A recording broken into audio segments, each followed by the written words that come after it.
ফুলশয্যার রাতে রাজ মৌকে বলল। এই নাও ডিভোর্স পেপার, সাইন করে দাও। রাজের কথাটা মৌয়ের কলিজায় গিয়ে বিঁধল। মা মরা মেয়েটার ফুলশয্যার রাতে ডিভোর্স পেপারে সাইন করতে হবে এটা কখনো ভাবে নাই সে। হাতের কাঁচা মেহেদির সাজ অপরূপা লাগছে মেয়েটাকে। ডিভোর্স পেপারে সাইন করতে গিয়ে এক ফোঁটা চোখের পানি টপ করে কাগজটার উপর পড়ল। জীবনটা সত্যি অদ্ভুত।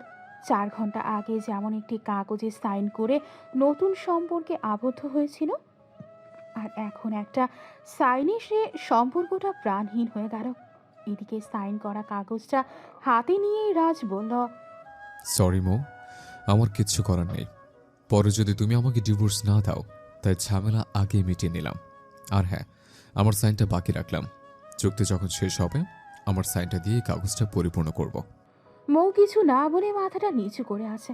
বুকের ভেতরটা যেন কেমন কেমন করছে। জীবনে কাউকে কোনোদিন ভালোবাসেনি, নিজের স্বামীকে সবটা দিবে বলে। কিন্তু আজ স্বপ্নগুলো স্বপ্নই থেকে গেল।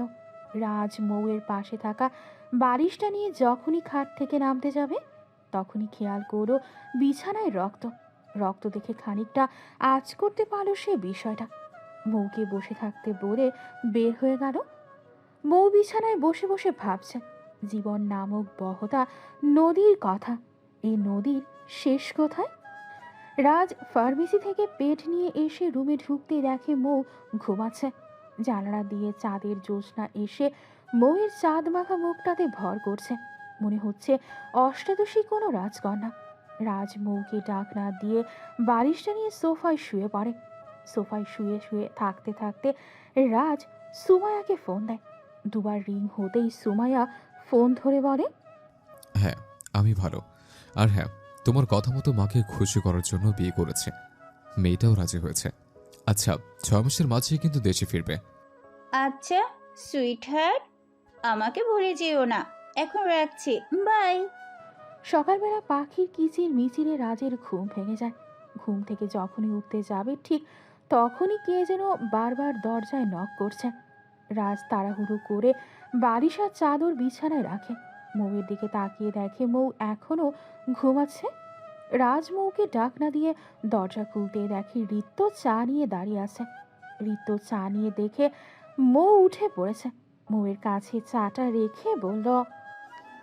ভাবি তোমার চা। চা খেয়ে মৌ যখন শাওয়ার নিতে যাবে, এমন সময় রাজ মৌয়ের হাতটা ধরে ফেলল। মৌ রাজের হাতের স্পর্শে কেমন যেন কেঁপে উঠল। লজ্জা মাখা দৃষ্টিতে রাজের দিকে তাকালো। রাজ প্যাকটা মৌয়ের হাতে দিয়ে বলল। আমি তোমার স্বামী। আশা করি এসব কিছু গোপন রাখার দরকার নেই। আমি কাল রাতেই বুঝতে পেরেছি তোমার সমস্যা হচ্ছে। মৌ রাজের মুখে এমন কথা শুনে লজ্জায় জড়সড় হয়ে গেল। মনে মনে ভাবতে লাগলো, মানুষটাকে যতটা খারাপ ভেবেছিলাম ততটা খারাপ না, ভালোবাসা যায়।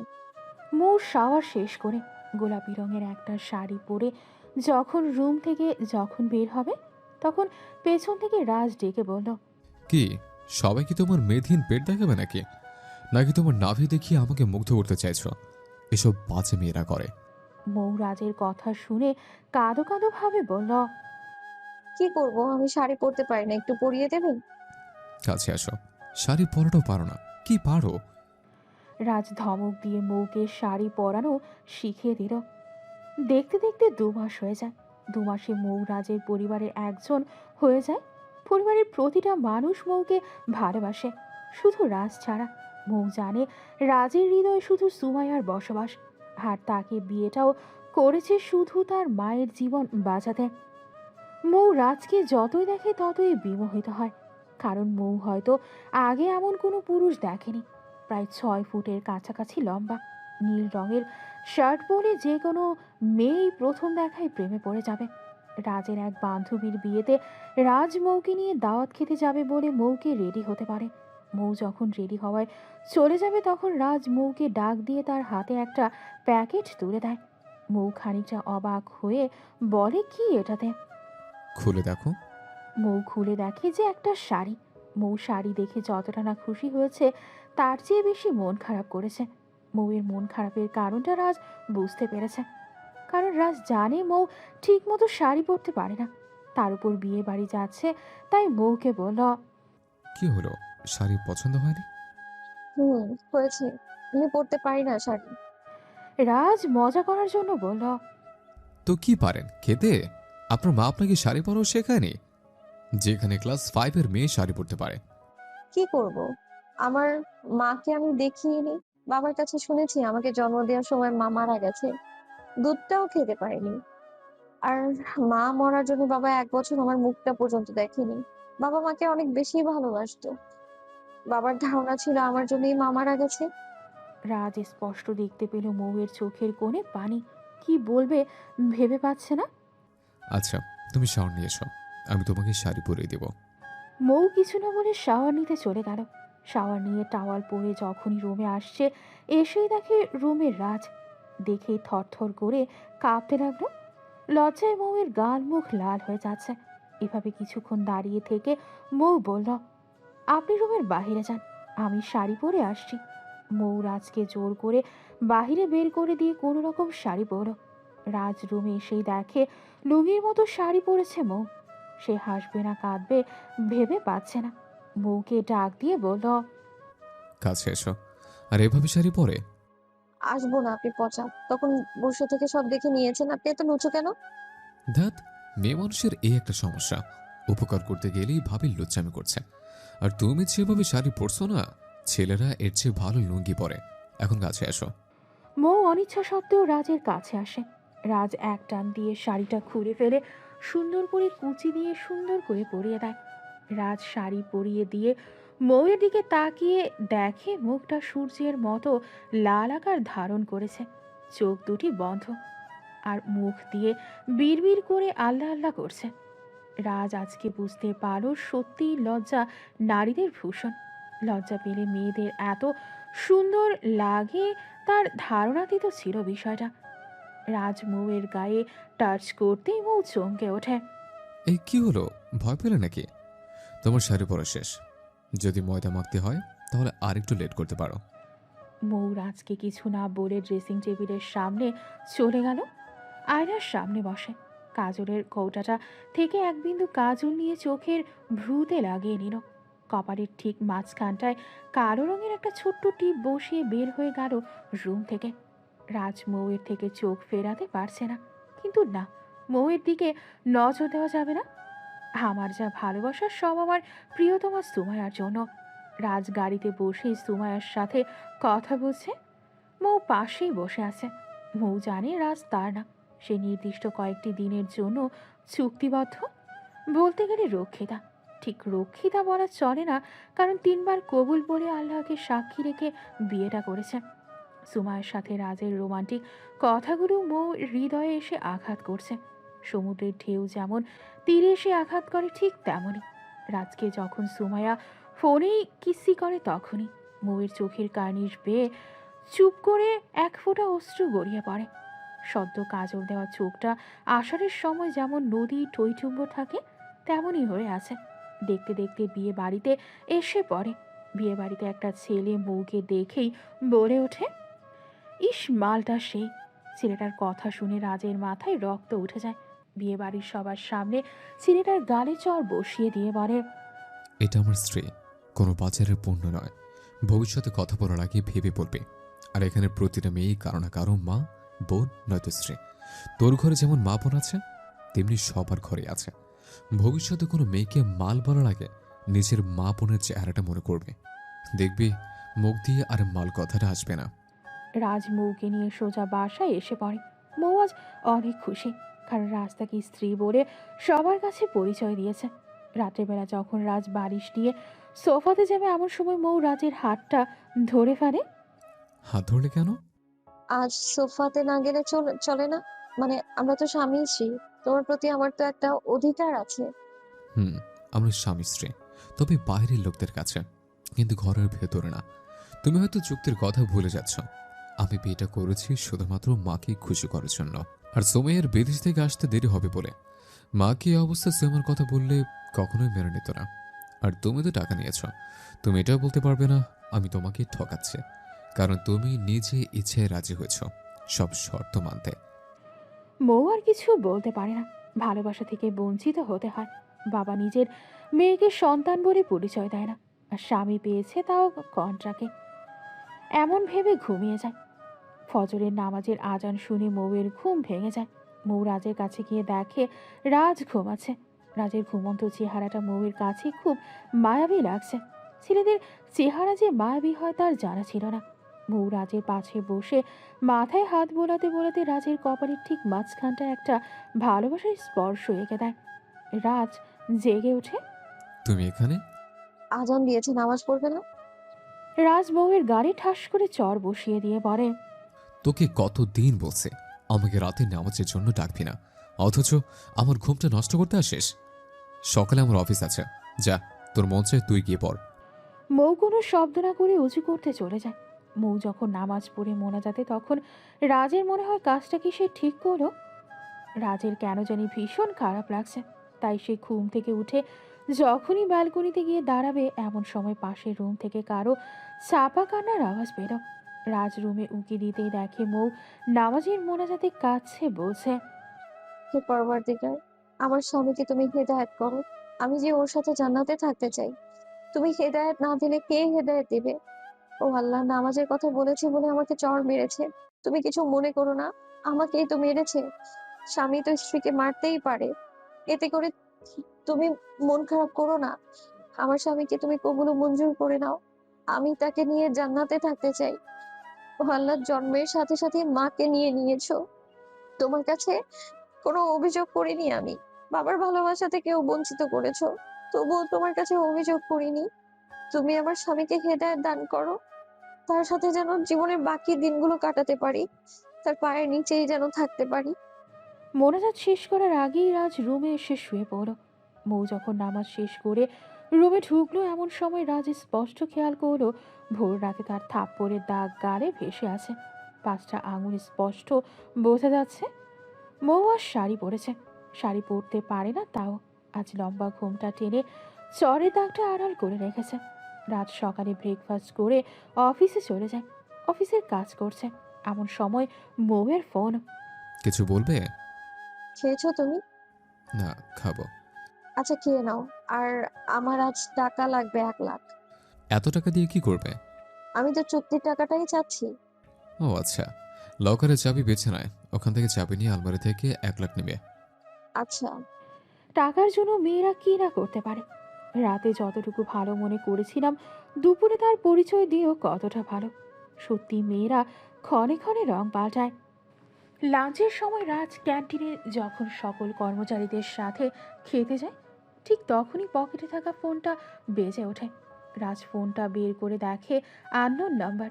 ফোনটা রিসিভ করতে ওপাশ থেকে একটা মেয়ে বলে, জান, তুমি কোথায়? ওহ মাই সুইট হার্ট, তুমি দেশে এসেছো? আমাকে একটা ফোন তো দিতে পারতে। সারপ্রাইজ। তাই বুঝি? হ্যাঁ, তাই। তুমি বাইরে বের হও। রাজ বাহিরে বের হতে সুমাইয়া রাজকে এসে জড়িয়ে ধরে। রাজ সুমাইয়াকে দেখে চমকে যায়। এই সুমাইয়া, রাস্তা তো এভাবে জড়িয়ে ধরে আছো, সবাই তো ফ্রিতে সিনেমা দেখছে। ধ্যাত, তোমাকে ধরবো না কাকে ধরবো বলো তো? হুম? হ্যাঁ, আমাকেই ধরবে, তবে এখানে না। আর এটা আমেরিকা না, বুঝলে সুইট হার্ট? বুঝলাম। চলো আজ সারাদিন শহরে চষে বেড়াই। রাজ আর সুমাইয়া সারাদিন ঘুরে সন্ধ্যায় ডিস্কোতে চলে যায়। এদিকে রাজ ডিস্কোতে গিয়ে ড্রিঙ্কস করে। সুমাইয়া রাজের সাথে ডেট করার জন্য গোপনে ড্রিঙ্কসে যৌন উত্তেজনার ঔষধ মিশিয়ে দেয়।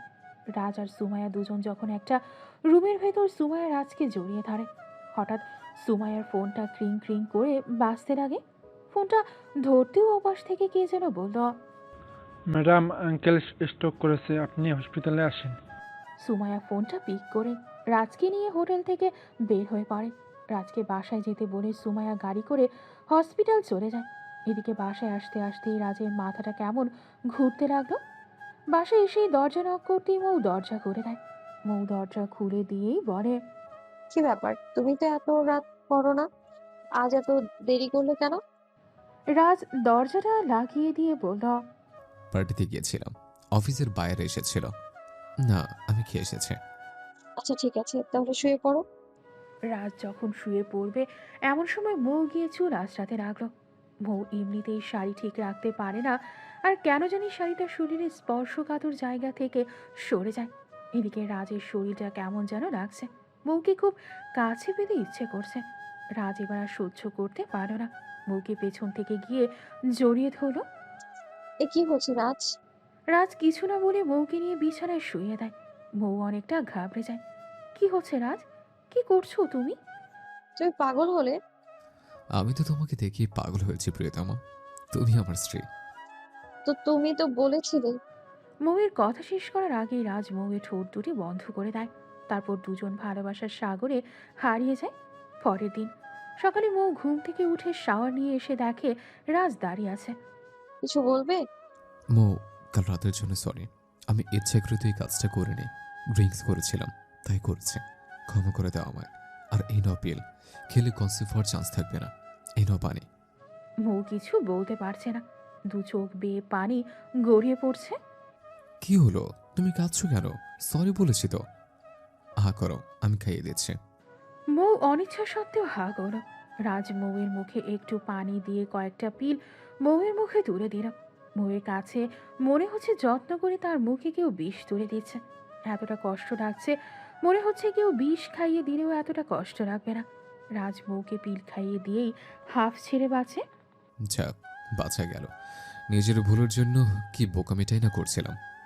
এদিকে কাজের মেয়েরা এসে মৌকে ব্রেকফাস্ট করার জন্য ডেকে গেল। মৌ কোনো রকম বিছানা থেকে নেমে সকলের সাথে ব্রেকফাস্টে অংশগ্রহণ করলো।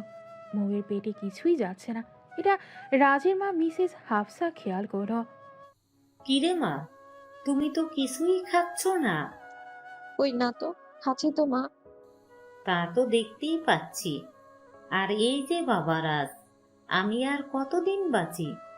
আমি কি নাতি নাতনির মুখ দেখতে পারবো না? মৌয়ের শাশুড়ির কথাগুলো শুনে মৌয়ের আরো বেশি কষ্ট হতে লাগলো। এই সংসারটা যে তার বড্ড পরিচিত, মানুষগুলো আপন হয়ে গেছে, কোনোদিন তো এভাবে কারো আদর পায়নি।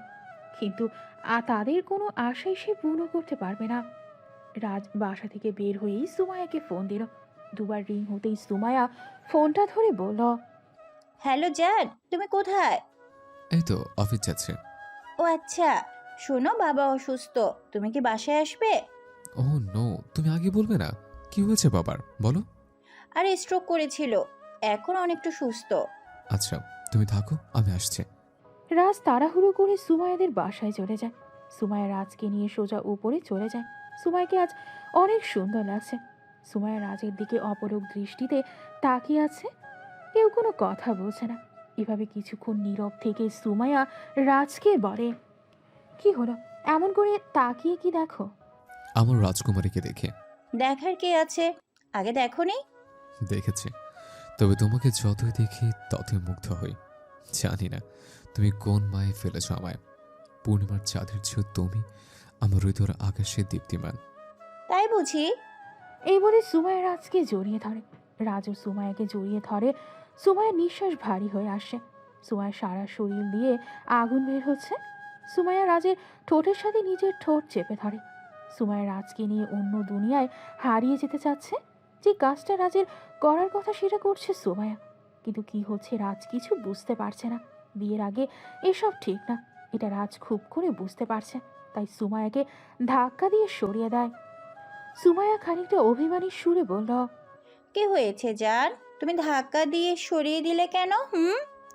সুইট হার্ট, আমি তো তোমাকেই বিয়ে করব, আর বিয়ের আগে এসব করা শরীরের সম্মত না। আমি চাই না তোমাকে অপবিত্র করতে। তোমাকে বউ করে আমার বাড়িতে নিয়ে আমার ভালোবাসার সমস্তটা বিলিয়ে দেব। সুমায়া কিছু একটা বলতে গিয়েও থেমে গেল। এদিকে সুমায়ের কাছে মনে হচ্ছে সমস্ত শরীরে কেউ আগুন ধরিয়ে দিয়েছে, কিন্তু কিছু করার নেই। আচ্ছা সুইট হার্ট, আমার যে যেতে হবে। রাজ বিকেলে বাসায় এসে দরজা নক করতেই মৌ দরজা খুলে দেয়। দরজা খুলে রাজকে দেখে অনেকটা চমকে যায়।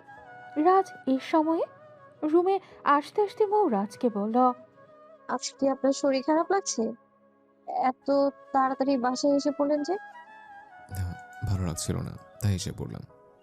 ও আচ্ছা, তুমি বসো, আমি তোমার জন্য লেবু শরবত করে আনছি। মৌ রাজের জন্য লেবুর শরবত এনে যখন রাজের দিকে তাকায়, তখনই তার গ্লাসটা ফ্লোরে পড়ে ভেঙে যায়। রাজের শার্টে মৌ স্পষ্ট দেখতে পাচ্ছে লিপস্টিকের দাগ। মৌয়ের বুঝতে বাকি রইল না রাজ কোথা থেকে আসলো। মৌয়ের বুকের ভেতরটা কষ্টে ফেটে যাচ্ছে। সে জানে রাজ তার নয়, তবুও কেন এত কষ্ট লাগছে। মানুষটাকে কি সে কি ভালোবেসে ফেললো? এদিকে দিন যতই যাচ্ছে রাজের মেজাজ ততই খারাপ হচ্ছে।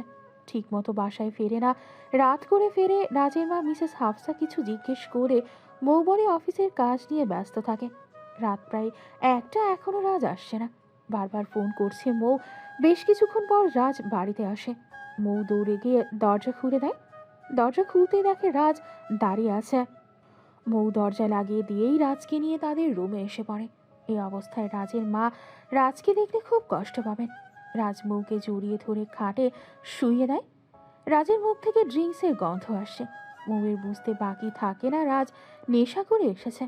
রাজ মৌকে বুকের সাথে চাপটে ধরে বলে, বউ, আমি তোমাকে আর কোনোদিন কষ্ট দেব না, ভালোবাসি তোমায়। মৌ রাজকে ছাড়াতে গিয়ে পারে না। রাজ মৌয়ের গা থেকে শাড়িটা আস্তে আস্তে খুলতে লাগে। মৌ কেমন যেন কেঁপে ওঠে। তার মনে হচ্ছে শরীরে কেউ কারেন্ট লাগিয়ে দিয়েছে। রাজের প্রতিটি স্পর্শ মৌকে পাগল করে দিয়েছে। মৌ সহ্য করতে না পেরে রাজকে জড়িয়ে ধরে। রাজ মৌয়ের বুকেই ঘুমিয়ে যায়। সকালবেলা রাজের ঘুম ভাঙতেই রাজ দেখে মৌ তাকে জড়িয়ে ধরে ঘুমাচ্ছে। মৌয়ের হাত খোলা শাড়ি ফ্লোরে পড়ে আছে। মৌকে রাস্তার বুক থেকে সরাতে পারছে না। রাজ মৌকে এভাবে দেখে অনেকটা রেগে যায়। মৌকে দুবার জোরে জোরে ডাক দিতেই মৌ ঘুম থেকে উঠেই ভয় পেয়ে যায়। কাঁপা কাঁপা কণ্ঠে বলে, কি হয়েছে আপনার? কিছু হয়নি। আর হ্যাঁ, তুই কি ভেবেছিস তোর বুকের কাপড় মাটিতে ফেলে রাখলেই আমি তোর প্রেমে পড়ে যাব? কখনোই না। মৌ শাড়িটা গা থেকে পেঁচাতে পেঁচাতে বলল, কাল রাতে আপনিই তো জোর করে আমার শাড়ি খুলেছেন। লজ্জা করো না? তুই যদি নগ্ন হয়েও থাকিস, এই রাজ তোর দিকে ফিরেও তাকাবে না। তোর শাড়ি খোলা তো দূরের কথা, আমার সম্পত্তির লোভে তুই প্রেমের জেলে ফাঁসাতে চাস। এই জন্যই বাসুরাতে তোর সাইন নিয়ে নেই ডিভোর্স পেপারে। মৌ কিছু না বলে শুধু দু চোখে অশ্রু ঝরাতে লাগলো। এদিকে রাজ চলে গেলেই মৌ দুবার করে বমি করে দিল। মাথাটা কেমন করে যেন ঘুরছে।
মারে তুই কোথায় আছিস?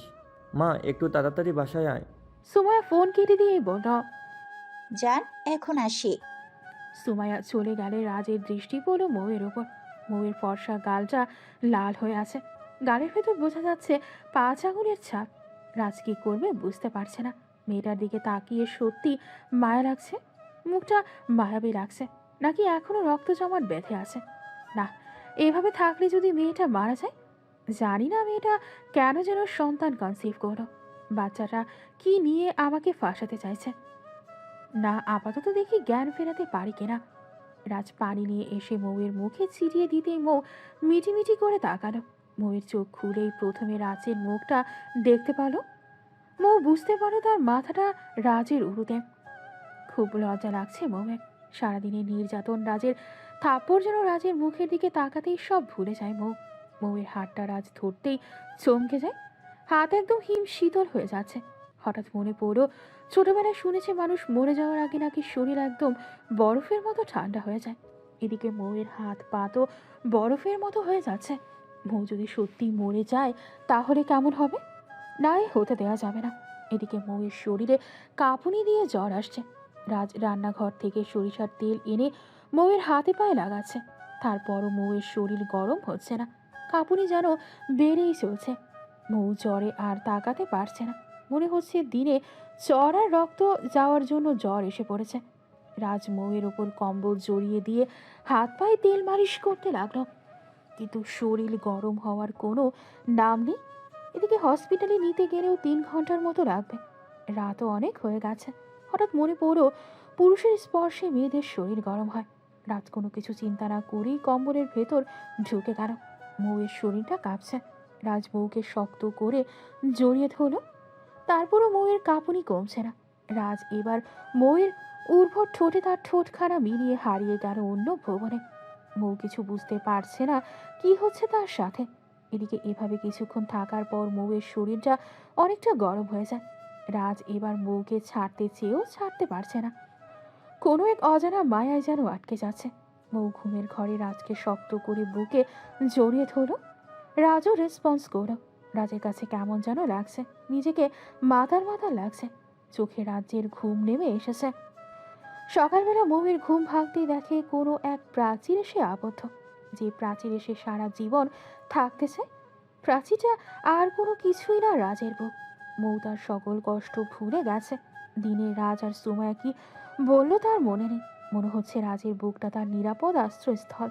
মৌয়ের চোখে জল এসে যায়, কাঁদতে কাঁদতে রাজের শার্টটা ভিজে যায়। রাজ সজাগ পেয়ে দেখে মৌ তার বুকে। রাজ মৌকে বুক থেকে সরিয়ে দিয়ে বলে, সরি, আমি ইচ্ছা করে করিনি এসব। কাল রাতে আপনার শরীর ঠান্ডা হয়ে যায়, তাই এসব করি। মৌ কিছু বলে না। লজ্জায় তার মুখটা লাল টুকটুকে হয়ে যায়। রাজের হঠাৎ করেই মনে পড়ে সুমাইয়ার কথা। সে আজ রাতে কি করলো? এটা তো তার আমানত। সুমাইয়ের কাছে ক্ষমা চেয়ে নিতে হবে। সকালবেলা রাজ শাওয়ার নিতে চলে যায়। রাজ শাওয়ার নিয়ে বের হয়ে মৌ শাওয়ার নিতে চলে যায়। মৌ শাওয়ার নিয়ে বের হতেই দেখে রাজ নীল রঙের একটা পাঞ্জাবি পরেছে। রাজকে দেখে মৌ প্রেমে পড়ে যায়। হঠাৎ মৌয়ের মনে পড়ে সে মিথ্যা স্বপ্ন দেখছে। আকাশের চাঁদ যে আর ধরা যায় না, তাকে দূর থেকেই দেখা লাগে। হঠাৎ রাজ মৌয়ের দিকে তাকিয়েই চিৎকার দেয়। মৌ তার দিকেই চেয়ে থেকে গোসল নিয়ে যে টাওয়াল পড়েছে তা ফ্লোরে। মৌ এবার এক চিৎকারে চেঞ্জিং রুমে চলে গেল। কোনো রকম গায়ে কাপড় জড়িয়ে বের হতেই রাজ মৌয়ের গায়ে চড় বসিয়ে দিয়ে বলল, রাত্রে যা করেছি তার সবকিছু তোকে বাঁচাতে। এভাবে সম্পূর্ণ বস্ত্রহীন হয়ে আমাকে তোর বিশেষ বিশেষ অঙ্গ প্রদর্শন করালে আমি কি তোর প্রেমে পড়ে যাব? রাজ কখনো রাস্তার রক্ষী তাদের দিকে ফিরও তাকায় না। আর হ্যাঁ, কোনোদিন যদি আজকের মতো করতে দেখে তাহলে তোর কি হবে আল্লাহ জানে। রক্ষিতা কোথাকার। রাজের মুখে রক্ষিতা কথাটা শুনে মৌয়ের গাল বেয়ে টপ টপ করে পানি পড়তে লাগলো। মৌ কান্না থামাতে পারছে না, কান্না জড়িত কণ্ঠে বলল, আপনি তো জানেন আমি শাড়ি পরতে পারি না, আর টাওয়াল তো আরো পরতে পারি না। কি হয়েছে জান? রক্ষিতাটা তোমায় কিছু বলেছে? না, কিছু বলেনি। হ্যাঁ, ঘুরবো তো। রাজ চলে গেল। মৌ রুমে বসে বসে কাঁদছে। এমন সময় মৌয়ের ফোনটা বেজে উঠল। ফোনটা রিসিভ করতে ওপাশ থেকে কেউ একজন বলল, আপনি একটু হসপিটালে আসবেন, রিপোর্টগুলো রেডি যদি আসতেন, আর হ্যাঁ পারলে টাকাটা নিয়ে আসবেন। মৌ ফোনটা কেটে দিয়েই ভাবতে লাগলো এখন রাজের কাছে টাকা চাইলে কি ভাববে?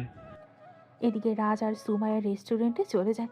রেস্টুরেন্টে বসে একজন আরেকজনকে খাইয়ে দিচ্ছে। এমন সময় ফোনটা বেজে উঠল। ফোনটা বের করেই দেখে মা ফোন দিয়েছে। হ্যালো মা। হ্যাঁ বাবা, কেমন আছিস? হ্যাঁ মা, ভালো আছে। আর তোমরা কেমন আছো? হ্যাঁ, ভালো। তোর কোনো সমস্যা হচ্ছে না তো? কিছু বলো মা, মৌ থাকতে আমার কোনো সমস্যা হবে না। তুমি মামা সুস্থ হলে এসো। আচ্ছা বাবা, ময়ূর দিকে খেয়াল রাখিস। কিছু বলো মা, মৌ তো আমার সাথে, মুখে খাইয়ে দিচ্ছে। আচ্ছা, ভালো থাকিস। আর আমরা পরশু এসে পড়ছি। ফোন কেটে দিতেই সুমাইয়া একটা মুচকি হাসি দিয়ে বলল, জান, আজকে পাস্তাটা অন্যরকম স্বাদ ছিল। হঠাৎ রেস্টুরেন্টে সুমাইয়া আর রাজের ফ্রেন্ডদের সাথে দেখা হয়ে যায়। কথায় কথায় সুমাইয়া বলে দেয় আজকে রাজের বাড়িতে মা আর আপু নেই, তাই সে বাড়িতে পার্টি হবে। রাজও আর কিছু বলে না। বন্ধুদের বাসায় আসতে বলে সুমাইয়া আর রাজ বাসায় এসে পড়ে। রাজ বাসায় আসতেই দেখে মৌ বিছানায় শুয়ে ঘুমিয়ে গেছে। জান, তোমার রক্ষিতাকে বলো না অন্য রুমে যেতে। তোমাকে খুব কাছে পেতে মন চাচ্ছে। এমন সুযোগ তো বারবার পাবো না। আচ্ছা, বিয়ের আগে এতটা ঘনিষ্ঠ হওয়া কি ঠিক? জান, তুমি আমায় ভালোবাসো না? ভালোবাসলে এ কথা বলতে পারতে। আমার মন প্রাণ তো সে কবেই তোমাকে দিয়ে দিয়েছি। আর আমার বিশ্বাস আছে আমার জান আমাকে ঠকাবে না, আমায় অনেক ভালোবাসে। আচ্ছা, মৌকে উঠিয়ে দিচ্ছি। এই মৌ, মৌ। দুবার ডাক দিতেই মৌ ঘুম থেকে জেগে যায়। মৌ ঘুম ঘুম চোখে বলে কিছু বলবে। তুমি অন্য রুমে যাও। আমার না শরীর খারাপ লাগছে খুব, একটু পর উঠি। জান, দেখছো নবাবজাদি কি বলে? মৌ অসুস্থ শরীর নিয়ে বিছানা থেকে কোনো রকম ওঠে, পাশের রুমে চলে যায়। মৌ চলে যেতেই সুমাইয়া ঘরের দরজা লাগিয়ে দেয়। এই দরজা লাগাচ্ছ কেন? কাছে আসো, বোঝাচ্ছি। রাজ কাছে যেতেই সুমাইয়া রাজকে জড়িয়ে ধরে বিছানায় শুয়ে পড়ে। আচ্ছা জান, চোখ বন্ধ করো। রাজ চোখ বন্ধ করে বুঝতে পারছে সুমাইয়া গা থেকে কাপড় খুলছে। রাজ সুমাইয়াকে জড়িয়ে ধরে বলে, এটা পাঁচশো রাতের জন্য থাকুক। এদিকে মৌ এখনো খায়নি, রোজা রেখেছে। রোজা নিয়ে রাজ আর সুমাইয়ের এসব দৃশ্য সহ্য হচ্ছে না তার। মন চাচ্ছে নিজেকে শেষ করে দিতে, কিন্তু না, আর প্রতিদিন এসব দৃশ্য সহ্য হয় না। মানুষ কিভাবে পারে এসব করতে? দেখতে দেখতে মাগরিবের নামাজের আজান হয়ে যায়। মৌ হালকা কিছু খাবার দিয়ে ইফতার করে নামাজে দাঁড়িয়ে যায়। নামাজ শেষ করতেই কলিং বেলটা বেজে ওঠে। মৌ দরজা খুলতেই দেখে অনেকগুলো কয়েকজন ছেলে আর মেয়ে দাঁড়িয়ে আছে। আপনারা কে? আমরা রাজের ফ্রেন্ড। রাজ বাসায় আছে? এদিকে কলিং বেলের শব্দ শুনে রাজ আর সুমে এসে দেখে রিফাত, নিশাত, রাকিবেরা আসছে। আর হ্যাঁ মৌ, তুমি আমাদের জন্য রান্না করবে। ফ্রিজে সবকিছু রাখা আছে। আচ্ছা ঠিক আছে, আমি তাহলে যাই। এতগুলো বাহিরের লোক তার দিকে কিভাবে তাকিয়ে আছে। রুমে গিয়েই এক একজন এক এক কথা বলছে। সুমাইয়া ড্রিঙ্কস করছে, সাথে রাজও। সবাই বক্সে বাজানো হিন্দি গানের তালে তালে নাচছে। সুমাইয়া রাকিবের সাথে তালে তালে নাচছে, রাজ নিশাতের সাথে। সবাই মনে হয় অন্য এক জগতে আছে। আর কিছুক্ষণ পর পর ড্রিঙ্কস করছে। এদিকে মৌয়ের রান্না করা শেষ। খাবার টেবিলে সাজিয়ে রেখে মৌ রাজকে গিয়ে দেখে মাতনামো করছে আর গানের তালে তালে নাচছে। এমন সময় অন্য একটা ছেলে মৌয়ের হাতটা ধরেই বলে, come on baby, you are so hot. চলো ডান্স করি। বেশ, ছাড়ুন আমার হাত। কি হলো, করবে না? এই বলে ছেলেটা যখন মৌয়ের কাছে আসতে যায়, মৌ তখনই এবার ছেলেটার গালে কষে চর মারে। সবাই মৌয়ের চর মারা দেখে নিস্তব্ধ হয়ে যায়। এই দোস্ত, তুই বাড়িতে পার্টির কথা বলে আমাদের এভাবে অপমান না করলেও পারতি। একটু ডান্সই তো করতে চেয়েছিলাম। এই রকিব তো তোমার হাতটাই ধরেছিল, নাচলে কি হতো? ছি রাজ, লজ্জা করছে না নিজের বউকে অন্যের সাথে রোমান্স করার কথা বলতে? আর যে ছেলে মেয়ে জাতিকে সম্মান করতে পারে না তাকে একটা একটা নাও আরো থাপ্পড় দিলেও কম হবে। মৌয়ের কথা শুনে সবাই বলল, রাজ দোস্ত, আমরা আসি। তুই এমন করে আমাদেরকে অপমান না করলেও পারতি। এই চল সবাই। রাজ সবাইকে থাকতে বলেও সবাই চলে গেল। সবাই চলে গেলে রাজ মৌকে ধাক্কা দিয়ে ফ্লোরে ফেলে দিয়ে বলে, তোর ভাগ্য ভালো যে আমার বন্ধু তোর সাথে ডান্স করতে চেয়েছিল, আর এসব এখন কমন ব্যাপার। এই জান, তুমি কাকে কি বলো? যে মেয়ে টাকার লোভে রক্ষিতা হতে পারে তার আবার সম্মান? এই যে মিস, আমি রাজের বিয়ে করাবো, কোনো রক্ষিতা নই আমি। দেখেছো জান কি বলে? রাজ এবার রাগ সহ্য করতে না পেরে মৌয়ের গালে সজোরে থাপ্পড় বসিয়ে দিল। রাজের চোখ দিয়ে আগুন বের হচ্ছে। এই, তুই স্বেচ্ছায় চুক্তিতে রাজি হচ্ছিস না? 6 মাসের জন্য 6 লাখ টাকা। এটা দিয়ে তোর মতো 10টা মেয়েকে রক্ষিত করে রাখা যেত। নির্ঘাত মাথুকে পছন্দ করেছিল বলে। আর তোকে তো বলেছিলাম আমি সুমিয়াকে ভালোবাসি, ওকে ছাড়া বাঁচব না। এখানে আমার কি করার আছে? আর তুই আমার চোখের সামনে থেকে বের হ। মৌ কাঁদতে কাঁদতে রুম থেকে বের হয়ে যায়। সত্যিই তো সে রক্ষিতা, টাকার জন্য সব কিছু করছে। এখানে রাজেরই বা দোষ কি? মৌ সোজা হয়ে নামাজে দাঁড়িয়ে যায়। সে কি করবে ভেবে পাচ্ছে না। নামাজ শেষ করে যায় নামাজেই ঘুমিয়ে যায়।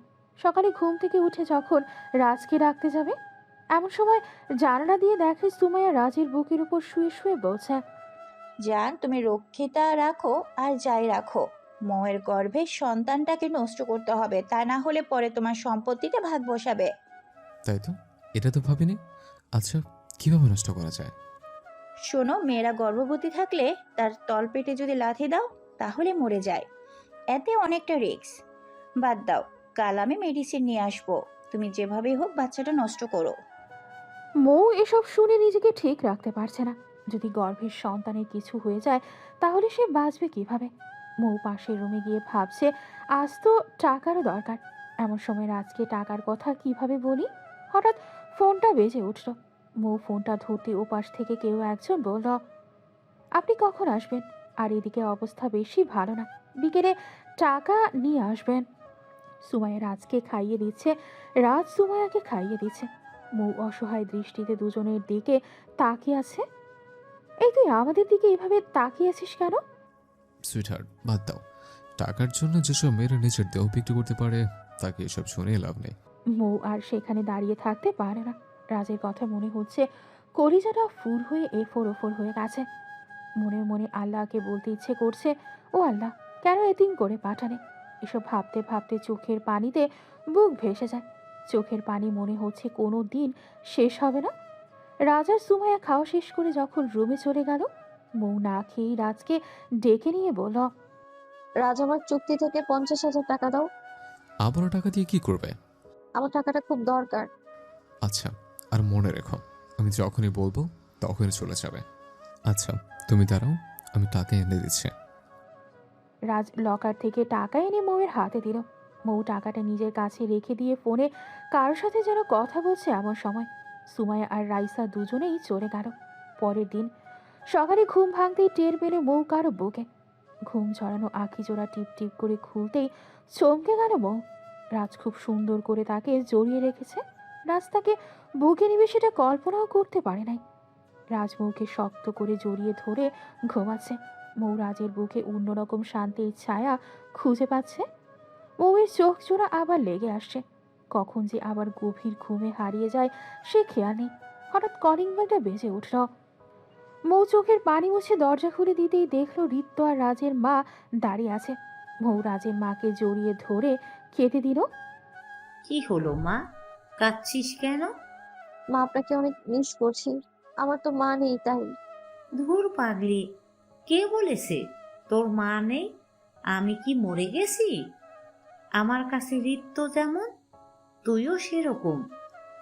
তোর জন্য অনেক মন খারাপ হয়েছিল, কিন্তু কি করব বল, ভাইটা যে অসুস্থ। সন্ধ্যাবেলা রাজ, রিত্য আর মা বসে আছে। কারো মুখে কোনো কথা নেই। রিত্য বলে উঠল, এদেরকে ক্ষমা করলে চরম অন্যায় হবে। ছি ভাইয়া, ছি। তুই এমন একটি কাজ করবি আমরা কল্পনাতেও ভাবিনি। আমাদের মান সম্মান আর কিছু রাখলি না, আমাদেরকে এতটাই পর করে দিলি। এত বড় একটা সত্য গোপন করলি কেমনে? মা, বিচারটা তুমি করো। রাজের আর বুঝতে বাকি রইল না তার আর মৌয়ের ডিভোর্স ব্যাপারটাই হয়তো তার মায়ের হাতে পড়েছে। কি হলো রাজ, মুখটা ওভাবে করে রেখেছিস কেন? আর তুই এমন করবি কোনোদিন স্বপ্নও ভাবিনি। তুই আমার ছেলে না, এত বড় ধোঁকা কিভাবে দিলি? আজকেই বাড়ি থেকে চলে যাবি। আর এই যে মৌ, তোমাকে তো মেয়ের অধিকার দিয়েছিলাম, সেই সুযোগে এত বড় একটা সত্য গোপন করে গেলে। আমার সত্যি আজ মরে যেতে ইচ্ছে করছে। কি অন্যায় করেছিলাম আমি? এত বড় কথাটা গোপন রেখেছো। এই মুহূর্তে বাড়ি থেকে তুমি আর রাজ বের হয়ে যাবে। মা, কি করেছি আমি? কি করেছো দেখবে? মৌ ভয়ে কাঁপছে। এমন সময় রাজের মা একটা কাগজ বের করেই বলল। এটা কি? মৌ কান্না করে দিয়ে রাজের মাকে জড়িয়ে ধরে বলল। মা, আমায় ক্ষমা করে দিন। মা, আমি আপনাকে বলতে চেয়েছিলাম, কিন্তু রাজ বলছে আপনাকে সারপ্রাইজ দেবে। রাজ, বৌমা কি সত্যি বলছে? রাজ মাথা নাড়িয়ে হ্যাঁ সূচক জবাব দিল। এই ঋতু, সবাইকে জানিয়ে দে আমাদের বাড়িতে নতুন মেহমান আসছে, আর এজন্য কাল আমাদের বাড়ি অনুষ্ঠান হবে। আর মৌমা, আমার এখন থেকে আর কোনো কাজ করবে না। মনে রাখবে, তুমি শুধু রাজের বউ নও, এখন তোমার গর্ভে এ বাড়ির নতুন প্রদীপ জ্বলার অপেক্ষায়। এদিকে রাজ কি করবে ভাবতে পারছে না। এখন বাচ্চাটা নষ্ট করা তো আরো কঠিন হয়ে গেল। কিসের জন্য যেসব করতে গেলাম? এখন যদি মৌ না চায় বাড়ি থেকে, আমি তো সোমাইয়াকে ছাড়া বাঁচবো না। সোমাইয়াকেও কথা দিয়েছে ওকে বিয়ে করব। সোমাইয়া তো আমাকে ছাড়া বাঁচবে না। আমাদের ভালোবাসা কি হেরে যাবে? যে ভালোবাসাকে বাঁচানোর জন্য চুক্তির বিয়ে করলাম। বিকেলবেলা সুমাইয়া আর রাজ বসে আছে, কারো মুখেই কোনো কথা নেই। সুমাইয়া নীরবতা ভেঙে বলল। কি হয়েছে আমার জানের? আর বলো না, মৌয়ের প্রেগনেন্সির রিপোর্ট মা দেখে ফেলেছে। এখন তো বাচ্চা নষ্ট করা একেবারে অসম্ভব। আর মাকে কিভাবে বলবো যে আমি মৌকে চুক্তি করে বিয়ে করেছি? আমি কি করব বলো? বাচ্চারা যে কোনো মূল্যে নষ্ট করতেই হবে। রাজ, আমি কিচ্ছু জানি না। তোমাকে যদি না পাই তাহলে আমি বাঁচতে পারবো না। আমার মরার কথাটা শুনতে পারবে? তাহলে কি করা যায়? শোনো, আগে বাচ্চাটাকে নষ্ট করো। আর একটা কথা বলি, মো যা করছে সব তোমার সম্পত্তির জন্য। এই জন্য বাচ্চা নষ্ট করতে চাইনি, যেন তুমি তালাক দিলেও সন্তানের দাবি নিয়ে এসে তোমার সম্পত্তিতে ভাগ বসাতে পারে। খুব সুন্দর করে নীল নকশা তৈরি করেছে। তুমি শোনো, প্রথমে বাচ্চা নষ্ট করার কথা সুন্দরভাবে বুঝিয়ে বলবে মৌকে। আর তা যদি না মানে তাহলে আরো 2 লাখ টাকা চুক্তি চেয়ে বাড়িয়ে দেওয়ার কথা বলবে। আমি মনে করি যে মেয়ে টাকার জন্য রক্ষিতা হতে পারে সে মেয়ে সামান্য একটা বাচ্চা নষ্ট করতে পারবে না, এমন তো কোনো কথা নেই। আর যদি না নষ্ট করে তাহলে শিওর হয়ে নিবা তোমার সম্পত্তির লোভের জন্য গর্ভবতী হয়েছে। তুমি 1000বার বললেও নষ্ট করবে না। এই জন্য অন্য পথে হাঁটতে হবে। তুমি এক কাজ করতে পারো, রাতে যখন ঘুমাবে তখন মুখে সেন্সলেস করার স্প্রে মেরে অজ্ঞান করে দিবে। তারপর তলপেটে একটা জোরে লাথি দিবে, তাতে কেস খতম। আর তাতেও না হলে গাড়ি অ্যাক্সিডেন্ট করিয়ে দিলেই হবে। তুমি চিন্তা করো না। এই পৃথিবীর বিনিময় হলেও আমি তোমাকে চাই। আমি তোমাকে ছাড়া বাঁচতে পারবো না রাজ। রাজ পার্কে সুমাইয়াকে জড়িয়ে ধরে কপালে চুমু দিয়ে বলল। সুইট হার্ট, এভাবে কান্না করছো কেন? পৃথিবীতে কোনো শক্তি বা ষড়যন্ত্র আমাদের আলাদা করতে পারবে না। তুমি আমার হার্ট যে। সুমাইয়া রাজকে জড়িয়ে ধরে এবার ফুপিয়ে কেঁদে দেয়। রাতে যখন রাজ আর মৌ একই বিছানায় শুয়ে আছে, এমন সময় রাজ রুমের লাইট জ্বালিয়ে দিয়ে বলল। মৌ, আমাকে তুমি স্বামী মানো? হঠাৎ আপনি এমন প্রশ্ন কেন করছেন? বলো, আমাকে কি স্বামী হিসেবে মানো? হুম, যেদিন কবুল বলেছি সেদিন থেকেই আপনাকে স্বামী হিসেবে গ্রহণ করেছি। রাজ মৌয়ের কাছে গিয়ে মৌয়ের কপালে একটা চুমু দিয়ে মৌয়ের মাথাটা করে তুলে নিল। জানো মৌ, তুমি খুব সুন্দর। সত্যি আমি তোমাকে পেয়ে ধন্য। তবে কি জানো, আমার এই মনটা আমি সুমাইয়াকে দিয়েছে এবং প্রতিজ্ঞা করেছে তাকেই বিয়ে করব। সুমাইয়া আমাকে ছাড়া বাঁচবে না।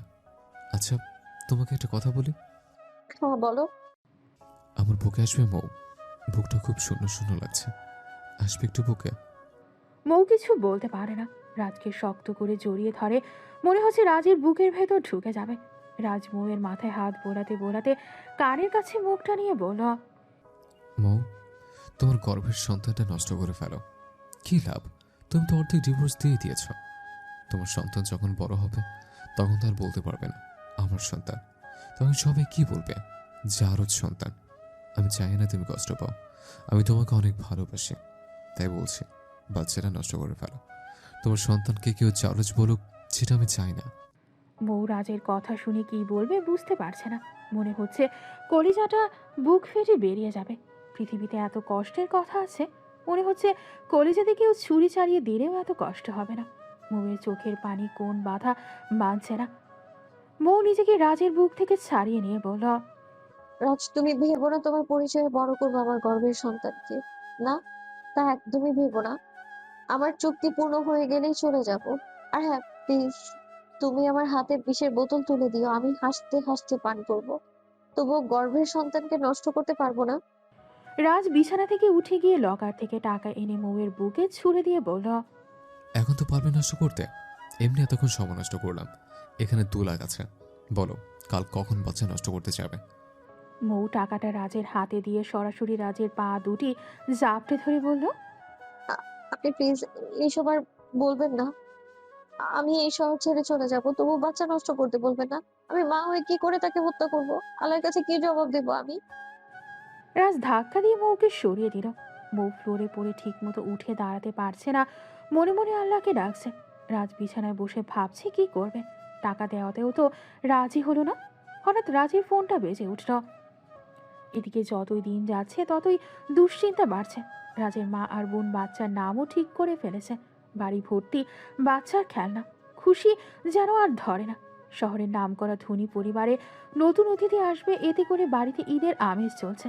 এদিকে সুমাইয়া রাজকে ফোন দিয়ে নিয়ে গিয়ে হাতে একটা স্প্রে দিয়ে বলল, রাজ, এটা মুখ ঘুমানোর পর মুখে স্প্রে করলে অজ্ঞান হয়ে যাবে। এমন সময় তলপেটে লাথি দিবে, বাচ্চা নষ্ট হয়ে যাবে। আর শোন, খালি পায়ে দিবি। রাজ স্প্রে নিয়ে বাসায় এসে পড়ল। রাতে যখন মৌ ঘুমিয়ে গেছে, এমন সময় রাজ মৌয়ের মুখে স্প্রে করে। স্প্রে করার পর মৌকে ঝাঁকি দিয়ে দেখে সেন্স আছে কিনা, কিন্তু সত্যিই সেন্স নেই।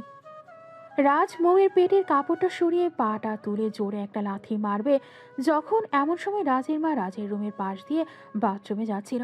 রাজকে দাঁড়ানো দেখে বলল, বাবা রাজ, কি হয়েছে? তুই দাঁড়িয়ে আছিস কেন অমন করে? বৌমার কিছু হয়েছে? রাজের পাটা সরিয়ে নিয়ে আসতো। রাজের মা দরজা ধাক্কাচ্ছে। রাজ দরজা খুলে দিতেই রাজের মা বউয়ের পাশে বসে। বউয়ের কপালে হাত রেখে বলে, মা, তোর শরীর খারাপ লাগছে? বউ কোনো কথা বলছে না। রাজের খুব টেনশন হচ্ছে। মা যদি পরিকল্পনার কথা জেনেছে, তাহলে আমাকে তো বাড়ি থেকে বের করে দিবে। এই রাজ, কি ভাবছিস? বৌমাকে হসপিটাল নিতে হবে, কোনো কথা বলছে না। কি হলো? তুই অ্যাম্বুলেন্স ফোন কর। রাজ ফোন দিতেই গাড়ি এসে গেল। রাতেই মৌকে হসপিটালে অ্যাডমিট করা হলো। ডাক্তার মৌকে দেখে বলল, অজ্ঞান হয়ে গেছে, আপনারা একটু আলাদাভাবে কেয়ার নেবেন, কিছু হবে না। পরদিন মৌকে হসপিটাল থেকে বাসায় এনে রাজের মা রাজকে বলল, যে পর্যন্ত আমার বৌমা মা হবে না, ততদিন আমার সাথেই থাকবে। তুই কোনো যত্ন নিতে পারিস না। কিন্তু মা। কোনো কিন্তু না। সেদিন যদি আমি ঘুম থেকে না উঠতাম, দেখা যেত খারাপ কিছু হয়ে যেত। তাই মৌ আমার সাথে থাকবে। আচ্ছা মা। এদিকে রাজের মা বউকে এক মুহূর্তের জন্য চোখের আড়াল হতে দেয় না। সবসময় খেয়াল রাখে। ঋতু মৌকে অনেক ভালোবাসে, সবসময় হাসি খুশি রাখে। কিন্তু এত যত্নের মাঝেও মৌ দুশ্চিন্তায় ভোগে। একটা করে দিন যাচ্ছে, মনে হচ্ছে বিপদ অগ্রসর হচ্ছে। পরিবারের মানুষগুলোর সাথে থাকতে থাকতে মৌ সবাইকে আপন করে নিয়েছে। কয়েকদিন পর মৌয়ের ফোনটা বেজে উঠল। মৌ ফোন রিসিভ করতেই ওপাশ থেকে বলল, ম্যাডাম, আপনার বাবাকে বাঁচাতে হলে সামনে শুক্রবার 6 লাখ টাকা লাগবে। অপারেশন করতে হবে, নয়তো বাঁচানো যাবে না। ফোনটা কেটে যেতেই মৌ মহা চিন্তায় পড়ে গেল। এত টাকা কিভাবে ম্যানেজ করবে?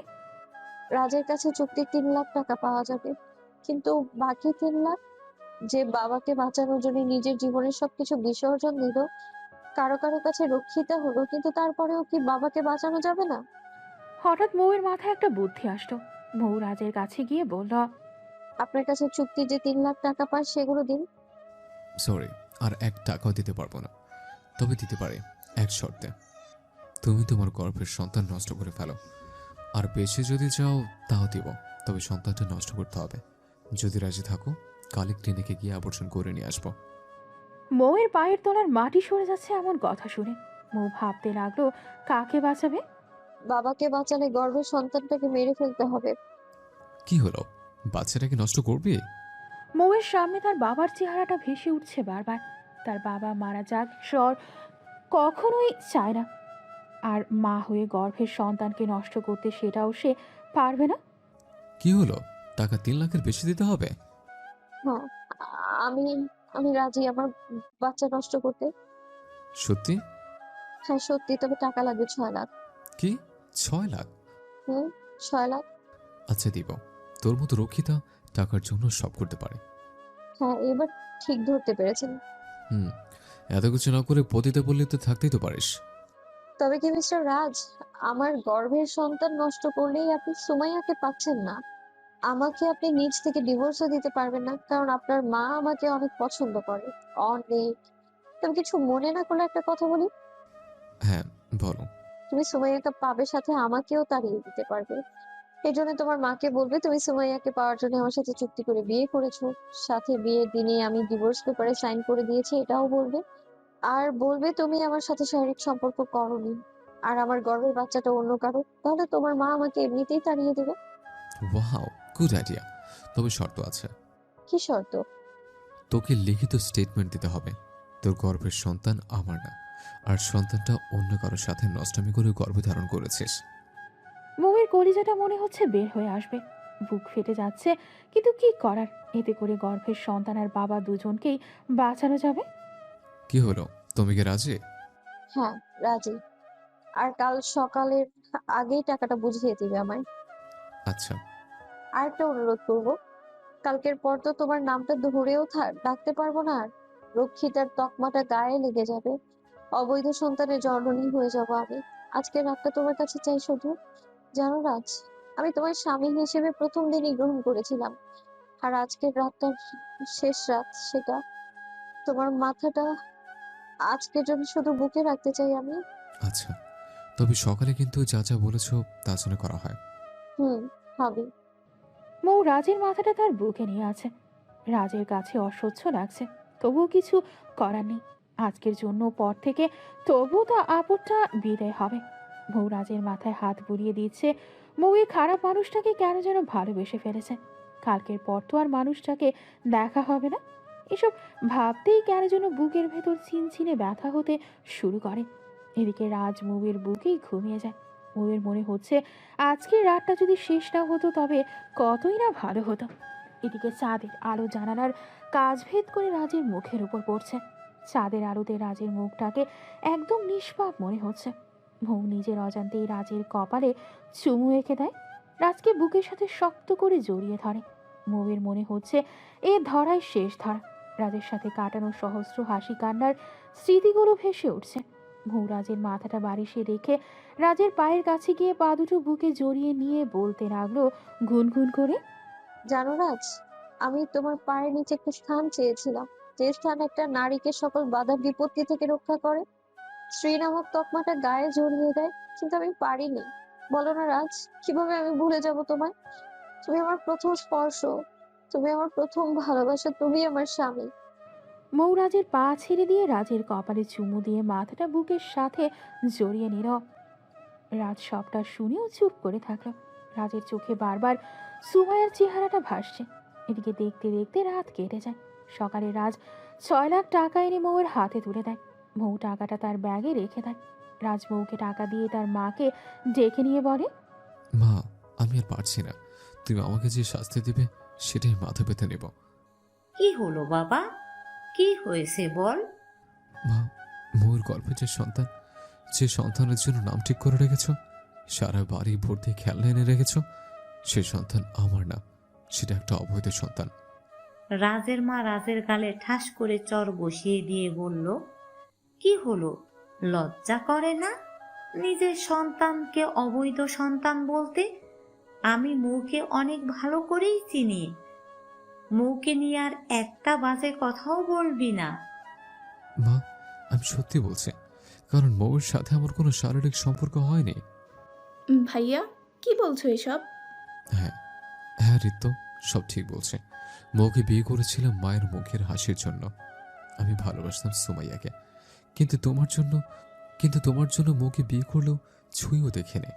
মৌর সাথে থাকতে থাকতে মৌকে ভালোবেসে ফেলে কিন্তু ততদিনে মৌ অবৈধ সন্তান গর্ভে ধারণ করে ফেলে। ভাবছিলাম অ্যাবর্শন করব, কিন্তু তুমি সে কাগজটা দেখে ফেলো। অনেক কান্না করি। মৌ প্রমিস করেছিল সে আর পাপাচার করবে না, কিন্তু মা, মৌ এখনও ছেলের সাথে হোটেলে। এই কথা বলে রাজ কেঁদে দেয়।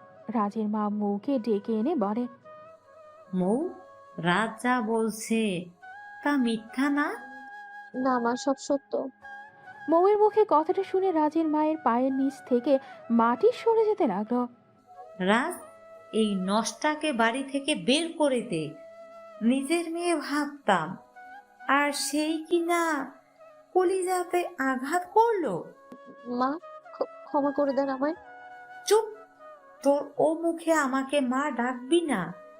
জানিস কত স্বপ্ন দেখেছিলাম তোদের নিয়ে। আমার মন চাচ্ছে আমার শরীরে ব্লেড দিয়ে কেটে তোর দেওয়া রক্ত বের করে দিতে। আসলেই তোদের মতো মেয়ে নিষিদ্ধ পল্লীতেই স্থান পায়। কথাগুলো বলতে গিয়ে কেঁদে দিলেন। মৌ নিশ্চুপ হয়ে কাছে। রাজ বাবা, উকিলকে ফোন করে ডিভোর্স পেপার নিয়ে আসতে বলো, আর সামনের শুক্রবারেই সুমাইয়ার সাথে তোর বিয়ে দিব। তোর জীবনটা নষ্ট করে দিলাম বাবা। এদিকে ঘন্টা খানিক পর ডিভোর্স পেপার হাতে পেরে রাজের মা রাজকে বলল, বাবা, এখানে সাইন করে দিয়ে ঘরকে পবিত্র কর। রাজ ডিভোর্স পেপারে সাইন করে দিয়ে ডিভোর্স পেপারটা মৌয়ের হাতে দিল। সাথে একটা হলফনামা করো মৌয়ের গর্ভে যে সন্তান সেটা রাজের নয়, কোনোদিন উত্তরাধিকারী হতে পারবে না। মৌ রাজের দিকে তাকিয়ে মুচকি হেসে সাইন করে দিল। রাজের মা এসে বলল, বাবা প্লিজ, কলঙ্কিনীটাকে বের করে দে। আমার ওর মুখটা দেখতে মন চাচ্ছে না। মৌ ব্যাগপত্র গুছিয়ে নিয়ে যখন বের হবে, বের হওয়ার আগে ঋত্যকে বলল, মনে অনেক কষ্ট দিয়েছে, ক্ষমা করে দিও অভাগীটাকে। বামুন হয়ে আকাশের চাঁদ ধরতে চেয়েছিলাম। মৌ এবার রাজের মাকে বলল, মা, ছোটবেলায় তো মা হারিয়েছি, মায়ের আদর স্নেহ কি কখনো বুঝতে পারিনি, কিন্তু আপনার স্পর্শে এসে মায়ের আদরটা বুঝতে পেরেছি। আপনি আমায় ক্ষমা করে দিন। আপনাদের বিশ্বাস নষ্ট করার জন্য আমি আসি। কথাটা বলে মৌ মায়ের পায়ে যখন সালাম করতে যাবে তখন তিনি সরে যায়। মৌ ফ্লোরে সালাম করে যে জায়গায় রাজের মা দাঁড়িয়েছিল। রাজ বাবা প্লিজ, কোনো বিশ্বাসঘাতককে বাড়িতে আর এক মুহূর্তে থাকতে দিস না। বের করে দে। বলে তিনি রুমে চলে গেলেন চোখের জল মুছতে মুছতে। মৌ যে এতটা বাজে কল্পনাও করেননি তিনি। মৌ বাড়ি থেকে বের হয়ে বাড়িটার দিকে একবার অসহায়ের দৃষ্টিতে তাকিয়ে চোখের পানি ছেড়ে দিলেন। মৌ যখন চলে যাচ্ছে তখন রাজ পেছন থেকে ডাক দিয়ে বলল, কোথায় যাচ্ছ? এগিয়ে দিয়ে আসবো? মৌ মাথাটা নিচু করে বলল, ধন্যবাদ স্যার। এতিম তো, যাওয়ার কোনো জায়গা নেই। আপাতত যেদিকে চোখ যায় সেই দিকে চলে যাব। ভালো থাকবেন। আপনার উপকারের কথা আমি কোনোদিনও ভুলবো না। মৌ ডিভোর্স পেপারে তার সাইন করার জায়গাটিতে সাইন করতে চেয়েও কেন যেন পারেনি। রাজ অনেক চালাক, আগে ডিভোর্স পেপারটা আর বের করলো না। হসপিটালে যাওয়ার পথে গাড়িতে বসে বসে এসব ভাবছে। এদিকে রাজ আজ অনেক খুশি। রাজ বাসায় ঢুকতেই বলল, বাবা, জোর করে তোর উপর সিদ্ধান্ত চাপিয়ে দেওয়ার জন্য ক্ষমা করে দিস মাকে। আর কাল বৃহস্পতিবার, সুমাইয়ার বাবাকে বলবি কাল সুমাইয়াকে দেখতে যাব, আর কালই আংটি পরিয়ে দিয়ে আসবো। রাজ ভাবছে খুশির খবরটা সে সুমায়াকে ফোনে দেবে না, সুমায়াকে একদম চমকে দেবে। সত্যি আল্লাহ মহান, সত্যিকারের ভালোবাসাগুলো তিনি মিলিয়ে দেন। রাজ নিউ মার্কেট থেকে বকুলের মালার সাথে একগুচ্ছ গোলাপ নিয়ে সুমায়ের বাসায় চলে গেল। রাজ এক দৌড়ে সুমায়ের রুমে গিয়ে যখন দরজা ধাক্কা দিবে ঠিক তখন রুমের ভেতর থেকে পুরুষালী কণ্ঠ শুনতে পেল। রাজ জানালার পর্দা সরিয়ে যা শুনতে পেল, যা শোনার আর দেখার জন্য মোটেও প্রস্তুত ছিল না। সুমাইয়া একটি ছেলের বুকে অর্ধনগ্ন হয়ে শুয়ে আছে। ছেলেটি সুমায়াকে বলছে, বেবি, কাজটা কবে শেষ হবে? 1,000 কোটি টাকা কবে যে পাবো? তুমি চিন্তা করো না, যে বুদ্ধি দিয়েছি রাজকে সে তো পটে গিয়েছে। আর আমাদের বিবাহ বার্ষিকীর আগে এই কাজটা শেষ হবে। বিয়েটা হলেই সব সম্পত্তি আমার নামে করিয়ে নিব। আর রাজ তো আমার জন্য পাগল। হুম হুম, আমার সুইট বউ। বলেই সুমায়াকে শক্ত করে জড়িয়ে ধরল। এসব দেখে রাজের চোখের পানি কোনো বাধা মানছে না। ছেলেটা সুমাইয়ের বক্ষে তার উষ্ণ ওষ্ঠের স্পর্শে স্পর্শে বলল, জানো জানি মন, অভিনয় তোমাকে আস্কার দেওয়া হলেও কম হতো। এত প্ল্যান তুমি করতে পারো। দেখতে হবে না বউটা কার? আমার বউ, জানো এভাবে আর একা থাকতে পারছি না। লুকিয়ে আর কত। ওহ, তুমিও না? আমেরিকা থাকতে তো একসাথেই থাকতাম। সামনে 15ই মার্চ তো আমাদের বিবাহের 1 বছর হবে। তার আগে আমার আর বাবারও প্রতিশোধ নেওয়া হবে। বাবার শত্রুতা কিসের? ছোটবেলায় রাজের সাথে আমার বিয়ের কথা বলেছিল বাবা তার বাবাকে। বাবাকে রাজার বাবা অপমান করেছিল। বাবা তাই রাজের সাথে বিয়ে করিয়ে সমস্ত সম্পত্তি গ্রাস করে তালাক দিতে বলছে, আর তোমার সাথে সেটেল হতে বলছে। লাভ ইউ বউ, এবার তোমার ভালোবাসার সাগরে ডুব দিতে দাও। ওহ, সাগরটা তো তোমারই বলতে হয় আবার। আমার সব কিছুই তো তোমার, আমার জীবনটাও তোমার। ছেলেটা সুমাইয়ের সাথে নোংরা খেলায় মেতে উঠল। সুমাইয়ার সমান তালে রেসপন্স দিচ্ছে। এদিকে রাফি সুমাইকে সম্পূর্ণ বিবস্ত্র করে ফেলছে। সুমাইয়ের নাভিতে ভালোবাসার স্পর্শ এঁকে দিচ্ছে। রাজের মাথাটা ঘুরছে, কলিজাটা মনে হয় বের হয়ে আসবে বাহিরে। যে সুমাইকে এত ভালোবাসলো, যার জন্য এত কিছু করো, একটা মেয়ের সাথে পশুর মতো ব্যবহার করলো, কিন্তু সেই সুমাইয়াই তার সম্পত্তির জন্য নোংরা খেলা খেলছে। আর সুমাইয়া বিয়েও করেছে। রাজের বুক ফেটে কান্না আসছে। হাতের ফুলগুলো মাটিতে পড়ে গেল। বকুল ফুলগুলো পা দিয়ে পিষে ফেললো রাজ। চোখের সামনে মৃত্যুর চেয়ে যন্ত্রণাদায়ক দৃশ্য দেখতে হবে রাজ ভাবতে পারেনি। সে আর এক মুহূর্ত সেখানে থাকতে পারল না। সুমাইয়াদের বাড়ি থেকে বের হয়ে সোজা বাসায় এসে পড়ে। কি রে বাবা, কোথায় গিয়েছিলি? মন খারাপ করছিস? মন খারাপ করিস না। আমি জানতাম না মৌ এতটা খারাপ। আমরা কাল সকালে সুমাইয়াদের বাসায় যাব, তুই একটু বলে রাখিস। রাস্তার মাকে কিছু না বলে রুমে চলে গেল। রাজ বিছানায় শুয়ে আছে। হঠাৎ কে যেন বলল। ভাত খাবো না, শুয়ে পড়লে যে। রাজ চমকে উঠে তাকিয়ে দেখে কেউ নেই। মৌয়ের কথা কেন এত মনে পড়ছে? মেয়েটাকে সত্যি খুব বেশি কষ্ট দিয়েছে। এসব ভাবতে ভাবতে কখন যে ঘুমিয়ে পড়ে খেয়াল নেই। এদিকে মৌ হসপিটালে টাকা পেড করে ডাক্তারকে বলল, স্যার, আমার বাবার অপারেশনটা খুব যত্ন করে করবেন। অনেক ভালোবাসি তো বাবাকে। মারে, তোমার মতো আমারও একটা মেয়ে আছে। চিন্তা করো না, তোমার বাবার অপারেশন ভালোভাবেই হবে। আর আমাকে স্যার ডেকো না মা। রাজ পার্কে গিয়ে বসে আছে। খানিক পর সুমাইয়া এসে রাজকে জড়িয়ে ধরে বলল, জান, কাল সারা রাত অসুস্থ ছিলাম, তোমাকে ফোন দিতে পারিনি। জানো, তোমার সাথে কথা না বলতে পারলে মনে হয় আমার দম বন্ধ হয়ে যাবে। রাজ সুমাইয়াকে সরাচ্ছে না বুক থেকে। সুমাইয়া রাজকে শক্ত করে জড়িয়ে ধরে বলল, জান, রক্ষিতাটার সন্তান নষ্ট করেছে। না, ও চলে গিয়েছে। ওহ, তাই বুঝি। লাভ ইউ জান। সত্যি রক্ষিতাটা। কথা শেষ করার আগেই রাজ সুমাইয়াকে বুক থেকে সরিয়ে গাড়ির ঠাস ঠাস করে চর বসিয়ে দিল। জান, আমাকে মারলে তুমি? এবার আরেকটা কোষে থাপ্পড় দিয়ে বলল, কাকে তুই রক্ষিতা বলছিস? যাকে আমি বিয়ে করেছিলাম তাকে? কাকে তুই রক্ষিতা বলছিস? যে নিজের স্বামীর পা ধরে সারা রাত বসেছিল তাকে? রক্ষিতা তো তুই। তুই রক্ষী না, তুই রক্ষিতা না, তুই পতিতা। রাজ, কি বলছো এসব? রাজ আবারও সুমাইয়ের গাড়ে চর বসিয়ে দিল। এবার সুমাইয়ের নাক ফেটে রক্ত বের হচ্ছে। কি রক্ষিতা, এখন কষ্ট লাগে? আমারও লেগেছিল। কাল যখন রাফির কাছে তোর শরীরের চাহিদা মেটাতে আমি সব দেখেছি। আমেরিকাতে বিয়ে করে আমার সম্পত্তির লোভে রক্ষিতাগিরি করতে চেয়েছিলে। আমি সত্যিই ভাগ্যবান যে মৌয়ের মতো কাউকে পেয়েছিলাম। হীরাকে কাজ ভেবে ভুল করেছে, আর সেটা সংশোধন করব। আর তুই রক্ষিতা যদি কখনো আমার সামনে আসিস তাহলে তোর খবর আছে। কথাগুলো বলে রাজ বাসায় এসে পড়ে। রাজ রুমে দরজা আটকে দেয়। মনে মনে ভাবতে লাগে, মৌ কি আমাকে ক্ষমা করবে?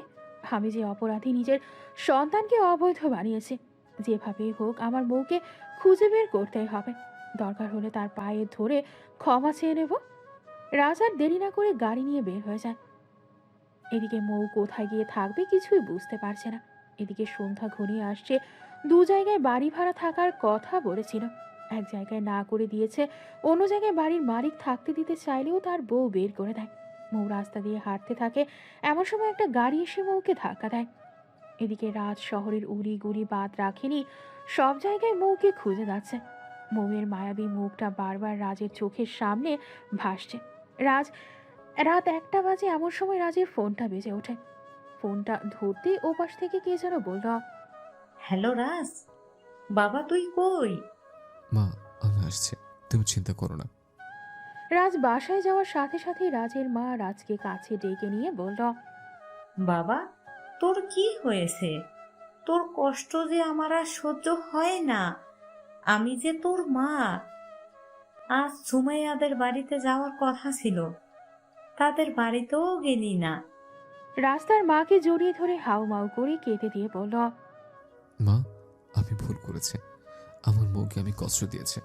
নিজের সন্তানকে অবৈধ সন্তান বলে আখ্যা দিয়েছে। মৌয়ের গর্ভে আমার সন্তান ছিল। মা, আমি ওকে মিথ্যা অপবাদ দিয়ে তাড়িয়ে দিয়েছে।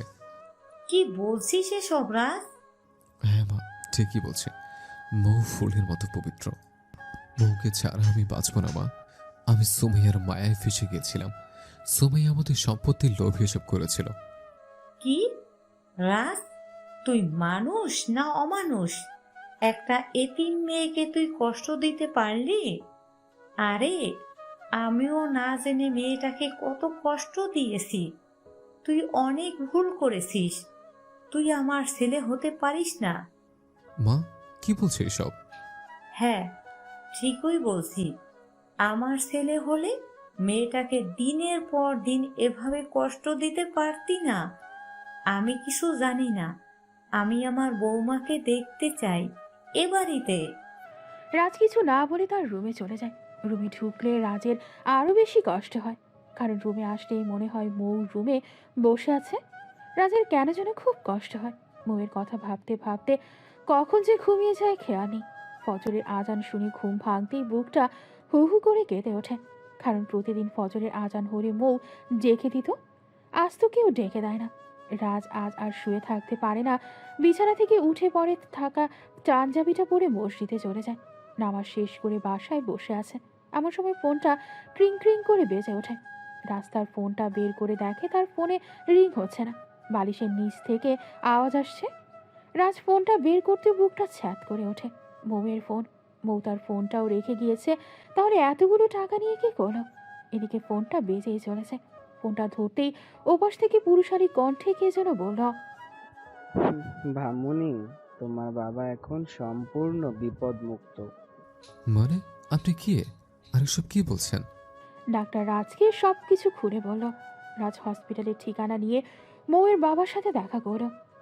মাহির সাহেবকে রাজকে দেখে বলল, বাবা বলো, কে আমার জন্য এতগুলো টাকা দিল? আপনার মেয়ে। মানে কি বলছো এইসব? হ্যাঁ, সত্যি বলছে।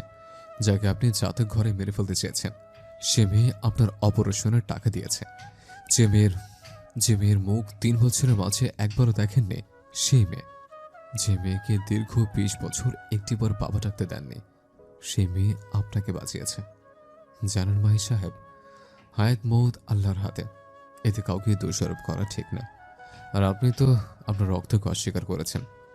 জানেন মৌ আপনার জন্য কি করেছে? যে লোকটাকে জীবনে একটিবার বাবা বলে ডাকতে পারেনি, তার জন্য চুক্তি করে বিয়ে করেছিল। নিজের সবচেয়ে মূল্যবান সম্পদটা অন্য করে পায়ে ঠেলে দিয়ে আপনার জীবন বাঁচিয়েছে। আগে জানতাম বাবা যারা তার মেয়েকে সবচেয়ে বেশি ভালোবাসে, কিন্তু সেটা ভুল। একটা মেয়ে শুধু দিয়ে গেল, এই যে সমস্ত সুখটা বিসর্জন দিল, নিজেকে রক্ষিতা বানালো। কার জন্য জানেন? আপনার জন্য। মৌয়ের বাবা কাঁদছে, দীর্ঘ 20 বছর পর কাঁদছে। যেদিন মৌয়ের মা মারা গিয়েছিল সেদিন কেঁদেছিল। আজ আবার তার চোখের নদীতে বান এসেছে। মৌকে খুব করে দেখতে মন চাচ্ছে, মা বলে ডাকতে ইচ্ছে করছে। মৌয়ের বাবা রাজের হাত দুটো ধরে বলতে লাগলো, বাবা, আমার মেয়ে কোথায়? আমার মৌ কোথায়? আমার মা কোথায়? আমার মাকে আমি দেখবো, নিয়ে চলো। আঙ্কেল, কান্না করবেন না। মৌ হারিয়ে গেছে, অভিমান করে চলে গেছে। আমি তাকে অনেক কষ্ট দিয়েছি। মৌকে যেভাবেই হোক খুঁজে বের করব। এদিকে অনেকদিন হয়ে যায় মৌয়ের কোনো খোঁজ নেই। রাজ প্রতিদিন নিয়ম করে মৌকে খোঁজে। মৌয়ের চিন্তায় একদম খাওয়া দাওয়া ছেড়ে দেয়। রাজের মা একমাত্র ছেলের কষ্ট সহ্য করতে পারে না। একদিকে ব্যবসাটাও ঠিকমতো পরিচালনা করা যাচ্ছে না। দিন দিন রাজের অবস্থা খারাপ হতে লাগলো। বিশেষ করে রাজকে নিয়ে মৌয়ের স্বপ্নগুলো ডায়েরির পাতায় দেখে। এখন সারাদিন এই ডায়েরি নিয়ে পড়ে থাকে। আস্তে আস্তে রাজ পাগল হয়ে যায়। এদিকে ঋত্য আর তার মা দুজনেই ছেলের জন্য কান্না করে। মৌকে অনেক খুঁজেও পায় না। রাজ সারাদিন মৌয়ের ছবি আর ডায়েরিটা বুকে নিয়েই রুমে বসে থাকে। অনেক ডাক্তার দেখিয়েছে, কিন্তু দিন দিন আরো রাজের অবস্থা খারাপ হচ্ছে। সব ডাক্তারই বলে মৌকে যদি নিয়ে আসা যায় তাহলে ভালো হয়ে যেতে পারে, কিন্তু মৌকে অনেক খোঁজাখুঁজির পরও যখন পাওয়া যায় না। দেখতে দেখতে 6 বছর চলে যায়। ঋত্য এখন অফিসের দায়িত্ব নিয়েছে। প্রতিদিনের মতো সেদিনও যখন অফিসে যাবে এমন সময় শুনতে পায় তাদের কারখানায় আগুন লেগে কোটি কোটি টাকার ক্ষতি হয়ে যায়। কথাটা রাজের মা শোনার সাথে সাথে হার্ট অ্যাটাক করে। হসপিটালে নেওয়ার আগেই মারা যায়। রাজকে মানসিক হসপিটাল থেকে নিয়ে আসা হয়।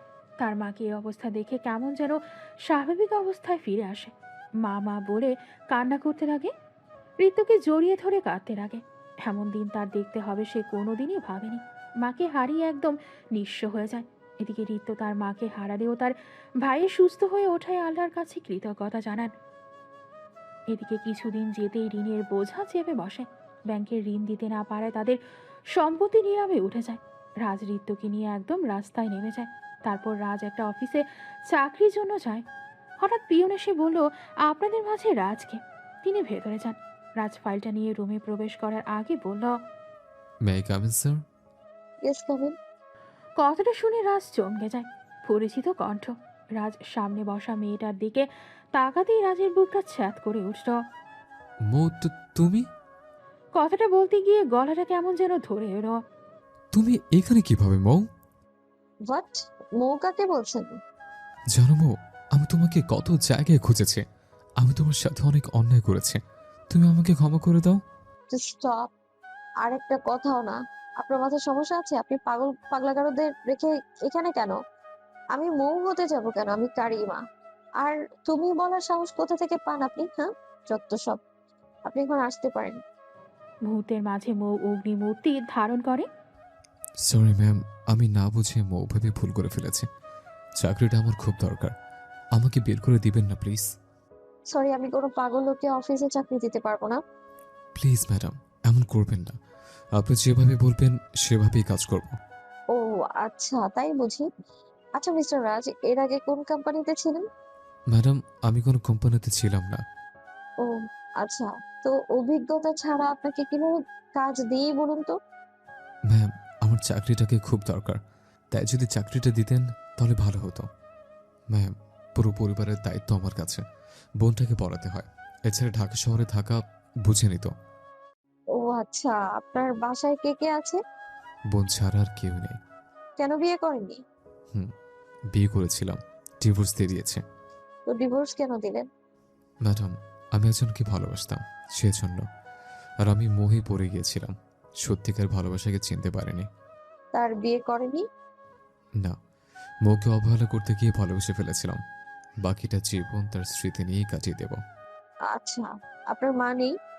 না, আপন বলতে পৃথিবীতে বোনটা আছে। মা কিছুদিন আগে মারা গেছে। ও আচ্ছা।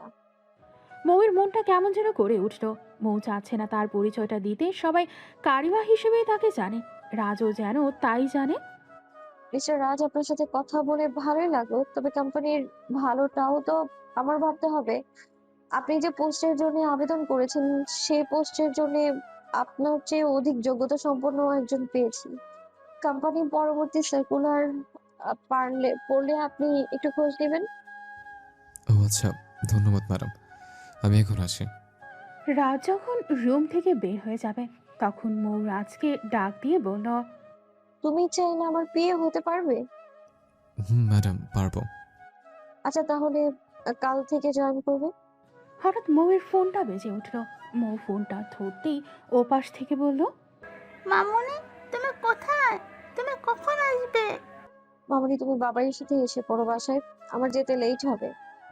কথাটা বলেই মৌ ফোন কেটে দিল। মৌয়ের মুখে, তোমার বাবা এর সাথে এসে পড়ো। কথাটা শুনে রাজের বুকটা কেমন করে উঠল। বুঝতে আর বাকি রইল না তার মৌ আর তা নেই।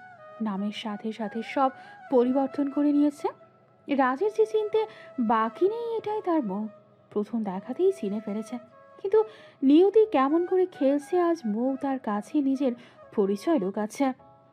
এদিকে পরের দিন রাজ অফিসে গিয়ে দেখে মৌয়ের চেয়ে ছোট্ট একটা মেয়ে বসে আছে। মেয়েটা দেখতে হুবহু মৌয়ের মতো। মেয়েটা রাজকে দেখেই সালাম দিল। এদিকে মৌ ওয়াশরুম থেকে বের হতে হতে বলল, কি হলো রিচি, কার সাথে কথা বলছো? এই যে মম, বন্ধুর সাথে। ও আপনি? আচ্ছা রিচি, তুমি বাইরে যাও, আমি আসছি। আর শোনো রাজ, তুমি সবসময় আমার সাথেই থাকবে। দিনগুলো ভালোই যাচ্ছিল। এদিকে রিতের জন্য ভালো একটা বিয়ের প্রস্তাব এসেছে। ছেলে কলেজের প্রফেসর। রাজ খুব খবর নিয়ে বিয়েতে রাজি হয়ে যায়। সামনের মাসের 28 তারিখ রিতের বিয়ে। রাজ অফিস থেকে কিছু টাকা নিয়েছে বিয়ের অ্যারেঞ্জ করার জন্য। মৌকে বিয়ের দাওয়াত দেওয়ার জন্য বাসায় কার্ড নিয়ে যায়। রাজ বাসায় ঢুকে একটা কাজের মেয়েকে বলে, ম্যাডাম কোথায়? মো ম্যাডাম। কাজের মেয়ের মুখে মৌ নামটা শুনেই রাজের বুকটা ছ্যাদ করে ওঠে। তার মানে কারিমাই তার হারিয়ে যাওয়া মৌ। কিন্তু মৌ কেন তার কাছে পরিচয় লুকালো? কি হলো সাহেব, কিসের জন্য আসছেন? ম্যাডামকে বিয়ের দাওয়াত দিতে আসছে। ম্যাডাম কোথায় আছে? ম্যাডাম ওপরের রুমে আছে, আপনি ওপরে যান। রাজ বিয়ের কার্ডটা নিয়ে সোজা উপরে চলে যায়। উপরে গিয়ে দরজা ধাক্কা দিতেই যা দেখে তা দেখে রাজ অবাক হয়ে যায়। মৌকে এভাবে দেখবে সে কল্পনাও করেনি। মৌ ট্রায়াল পড়ে আছে, মনে হচ্ছে এইমাত্র গোসল করে বের হলো। মৌ রাজকে দেখে চিৎকার দিয়ে উঠল। মৌ চিৎকার দেওয়ার সাথে সাথেই তোয়ালেটা মাটিতে পড়ে গেল। এই আপনি কেন ভেতরে এসেছেন? আল্লাহ বাঁচাও, আমার সব দেখে নিয়েছে। কি হলো এভাবে তাকিয়ে কি দেখছেন? হ্যাঁ, কোনোদিন দেখেননি? বেরোন নিচ্ছে কোথাকার। ম্যাডাম নিচে তাকান। নিচে মানে? ভালো হচ্ছে না কিন্তু। আপনি দেখে নিচ্ছেন আমার ম্যাডাম নিচে আপনার ট্রায়াল পড়ে গেছে। মানে? বলছেন না আপনি যে শাওয়ার নিয়ে ট্রায়াল পড়েছিলেন সেটা খুলে ফ্লোরে পড়ে গেছে। মৌ এবার ফ্লোরের দিকে তাকিয়ে খুব জোরে সোরে চিৎকার দিল। রাজ স্পষ্ট দেখতে পেল মৌয়ের পিঠের সাইডের কাটা দাগটা। রাজ রুম থেকে বের হয়ে ব্যালকনিতে দাঁড়িয়ে আছে। মৌ আজ সবুজ রঙের শাড়ি পরেছে। রাজকে দেখেই মৌ তার চোখটা নামিয়ে ফেলল। রাজ মৌর কাছে এসে বলল, ম্যাডাম সরি। ঠাস করে চর বসিয়ে দিয়ে বলল, লজ্জা করে না আপনার ওভাবে রুমে ঢুকে অসভ্যতামি করতে? একটা মেয়ের কাছে তার সবচেয়ে মহা মূল্যবান সম্পদ কি জানেন? মূল্যবান সম্পদ হচ্ছে তার চরিত্র। আপনি সে মূল্যবান সম্পদটা দেখে নিয়েছেন। যে অধিকারটা শুধুমাত্র আমার স্বামীর, আপনার নয়। আর আপনি, আপনার বিপদের সময় চাকরিটা দিয়েছি কি অন্যায় করেছি সেটা? গল্পটির পরবর্তী অংশ আপলোড করা হবে এই চ্যানেলে। চ্যানেলের লিংক আমি ডেসক্রিপশন এবং কমেন্ট বক্সে দিয়ে দিচ্ছি। লিংকে ক্লিক করে আপনারা গল্পটির পরবর্তী অংশ শুনতে পারবেন। ভালো থাকবেন বন্ধুরা। ম্যাডাম অন্যায় আপনি করেননি, করেছি আমি। না জেনে আপনার রুমে ঢুকে পড়েছি। আপনার কাছে ক্ষমা চাচ্ছে। এই মাসের 28 তারিখ আমার বোনের বিয়ে। আমার তো কেউ নেই। যদি আপনারা আসতেন তাহলে ভালো হতো। দেখি কার্ডটা, খুব সুন্দর হয়েছে। আমি যাবো, চিন্তা করবে না। ম্যাডাম আপনাকে একটা কথা বলি। হ্যাঁ বলেন। ম্যাডাম প্রথমে বলে রাখি, আপনি মিথ্যা বলবেন না দয়া করে। আমি শুনেছি আপনার স্বামী আছে, তাই কথাগুলো বলা উচিত না। তবুও বলছে, আপনি কি আমার মৌ, যাকে নির্মমভাবে অত্যাচার করেছে? আর আমার সন্তানটা কেমন আছে বলবেন প্লিজ? মিথ্যা বলবেন না। কি হলো ম্যাডাম, কথা বলছেন না কেন? আমি আপনার মৌ হতে যাব কেন?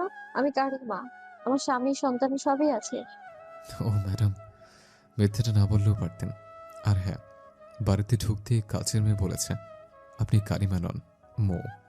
আর রুমে আপনার পিঠে তাক্কাটা দেখে বাকিটা শিওর হয়েছে। বলেন আপনি আমার মৌ? হ্যাঁ, আমি কারির মা, মৌ নই। যেদিন আপনার বাড়ি থেকে বের হয়ে এসেছি সেদিনই আমি আমার মাঝে মৌকে মেরে ফেলেছি, সাথে অবৈধ সন্তানটাকেও। আমার কাছে রাজ নামে কেউ মৃত। আমি নতুন করে সংসার করেছি, পেয়েছি স্বামীর হৃদয় নিংড়ানো ভালোবাসা। আর আপনি জায়নামাজের মাঝেও আমাকে রক্তাক্ত করেছিলেন, আমাকে বাড়ি থেকে বেরিয়ে আসতে বাধ্য করেছিলেন। একবার ভেবেছিলাম প্রেগনেন্ট অবস্থায় আমি কোথায় যাব, ভাবিনি আপনি তো এটাও জানতেন যে আমি এতিম। আমার মা জন্মের সময়ই মারা গেছে, আর বাবা তো থেকেও নেই। তাও আপনি আপনার স্বার্থের জন্য আমাকে বাড়ি থেকে বের করে দিয়েছেন। আমি অতীত ভুলে গিয়েছি। দয়া করে আমার সুখের সংসারে আগুন লাগাবেন না। আমি মৌ না। প্লিজ কারোর সঙ্গে মৌ ডাকবেন না, ম্যাডাম ডাকবেন। কারণ আপনার মতো অহংকারী আমার নাম ধরে ডাকার যোগ্যতাটাও রাখে না।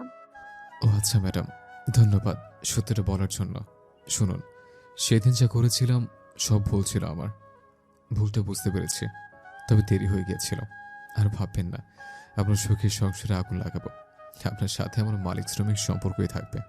আপনি সুখী হন, এটাই চাই। ধন্যবাদ বোঝার জন্যে। আপনি থাকুন, আমি রুমে যাচ্ছি। এমন সময় রিচি কোথা থেকে যেন দৌড়ে এসে বলল, বন্ধু, তুমি কখন এসেছো? আমার জন্য কি চকলেট নিয়ে এসেছো? রাজ পকেট থেকে চকলেট বের করে দিল। আসার সময় চকলেট নিয়ে এসেছিল। সেদিন অফিসে রিচি চকলেট চাওয়াতে রিচি চকলেট পেয়ে রাজের দুগালে চুমু দেয়। রাজ রিচির কপালে চুমু দিয়ে বুকের সাথে জড়িয়ে নিল। রাজের মনে হচ্ছে বুকটা প্রশান্তিতে ভরে গেল। এভাবে বেশ কিছুদিন কেটে যায়। একদিন রাজ আর তিশা দুজনে গল্প করছে আর হাসাহাসি করছে। মৌ ডেস্কে বসে বসে বারবার সেই দৃশ্যটা কল্পনা করছে আর রাগে অগ্নিশর্মা হয়ে যাচ্ছে। শেষ পর্যন্ত রাগ কন্ট্রোলে করতে না পেয়ে পিয়নকে দিয়ে রাজকে ডেকে পাঠায়। রাজ মৌয়ের রুমে আসতেই মৌ রাজকে বলে, রাজ, এটা কি পার্ক নাকি কোনো সিনেমা হল? ম্যাডাম, পার্ক হবে কেন? এটা তো অফিস। ও, তা না হলে তাহলে কেন মাখামাখি করেন দিশার সাথে? আসলেই আপনার চরিত্রের সমস্যা আছে। ম্যাডাম কি বলছেন? প্লিজ চরিত্র নিয়ে কোনো কথা বলবেন না। আপনি লুচ্চামো করবেন আর আমি বললেই দোষ? ম্যাডাম চুপ করুন, আর একটা কথাও না। কি চুপ করবো? আর চুপ না করে কি করবি? চুপ না করলে ভালো হবে না কিন্তু। কি বলি? ঠাস করে চর বসিয়ে দিয়ে বলল, তোকে অন্য মেয়ে কিস করবে তা আমি বসে বসে দেখবো? তুই ভাবলি কি করে? তা বের হয়ে এক্ষুনি, এক্ষুনি বের হয়ে যাবি। মৌ রাজকে চর দেবে রাজ ভাবতেও পারেনি। রাজ মৌয়ের দিকে অসহায় দৃষ্টিতে তাকিয়ে বলল, কি হলো? একটা মারলেন কেন? আরেকটা মারেন। কথাটা শেষ করতে না করতেই রাজের চোখ থেকে টপ করে জল গড়িয়ে মাটিতে পড়ল। রাজের অসহায় চাহনি আর কথাটা মৌয়ের কলিজায় গিয়ে লাগলো মনে হয়। মৌ নিজের ব্যালেন্স করতে পারছে না, মাথা ঘুরিয়ে পড়ে যেতে লাগলো।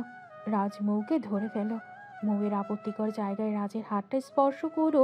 এমন সময় তিশা আর তিশান রুমে ঢুকেই দেখে রাজ মৌকে ধরে আছে। কি রে লুচ্চা, তোর কিভাবে সাহস হয় আমার স্ত্রীর কোমর ধরার? মৌ তিশানের কথায় যেন স্বাভাবিক হয়ে আসে। কি হলো, এভাবে তাকিয়ে আছিস কেন? আমার সরলতার সুযোগ নিয়ে তুই, ছি! আজকের পর থেকে আমার অফিসে তোর মতো ছেলেকে দেখতে চাই না আমি। এখন বের হয়ে যা। ম্যাডাম, আমি ইচ্ছে করে করিনি। আপনি আমাকে ভুল বলছেন। আমি? তা আবার তোকে ভুল বুঝেছি? চরিত্রহীন! তোর চরিত্রের ঠিক নেই, সে আবার আমাকে বলে আমি নাকি ভুল বুঝতেছি। রাজের কথাগুলো বলতে গিয়ে বুকের ভেতরে কেমন যেন করতে লাগলো। রাজ দরজাটা লাগিয়ে দিয়ে বলল, কি ভেবেছেন আমি আপনাকে এমনিতে ছেড়ে যাব? চরিত্রহীন কাকে বলে তা প্রমাণ করে যাব। মৌ যখন চিৎকার দিতে যাবে তখন রাজ মৌয়ের মুখটা চেপে ধরে। টেবিলের পাশে কাটা চামচটা রাজ হাতে নিয়ে বলে, আর একটা কথা বললে এটা তোর বউকে গেঁথে দেব। মৌ ভয়ে চুপসে যায়। রাজ আস্তে আস্তে মৌয়ের দিকে এগিয়ে যায়। মৌয়ের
রাজ, আপনাকে আর তিশাকে খুব সুন্দর লাগছে।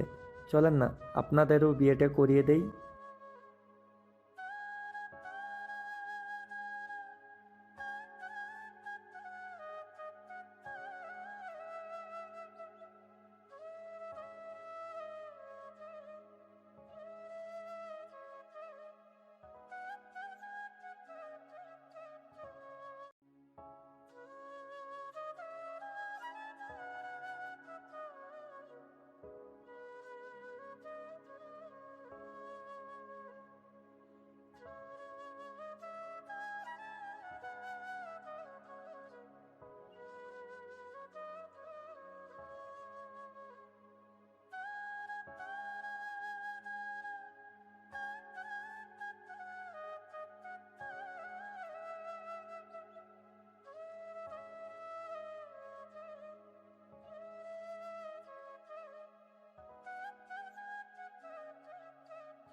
মৌকে রিচিকে ধমক দিয়ে বলল, মা এটা তোমার বাবা না, তোমার বাবা বিদেশে। মম, তুমি না বলেছিলে ছবির লোকটাই আমার বাবা? ছবির লোকটার সাথে ওনাকে তো একই দেখা যায়। রিচি চুপ করো। আর রাজ, তুমি এখানে কেন এসেছো? প্লিজ চলে যাও। কি চাও তুমি? কিছু চাই না, তবে আমার মেয়েকে চাই। সত্যি করে বলো তো, রিচিকে আমার মেয়ে না তো? রাজ, তুমি কি বলতে চাও? তুমি প্লিজ চলে যাও, আমার স্বামী দেখে খারাপ ভাববে। মৌ চলো না, আবার নতুন করে শুরু করি। আমি তোমাকে সত্যি ভালোবাসি, আর কখনো কষ্ট দিব না। রাজ, মনে করে দেখতে চাই না অতীত। তুমি চলে যাও। তুমি আমার সুখ দেখতে পাচ্ছ না, তাই না? আচ্ছা, তোমার সুখের পথের কাঠা হব না। আমার রিচিকে দিয়ে দাও, আমার মেয়েকে দিয়ে দাও। রাজ, বেশি হয়ে যাচ্ছে কিন্তু। রিচি আমার মেয়ে, তুমি প্লিজ চলে যাও। নাকি দারোয়ান ডাকবো আমি? কোনটা?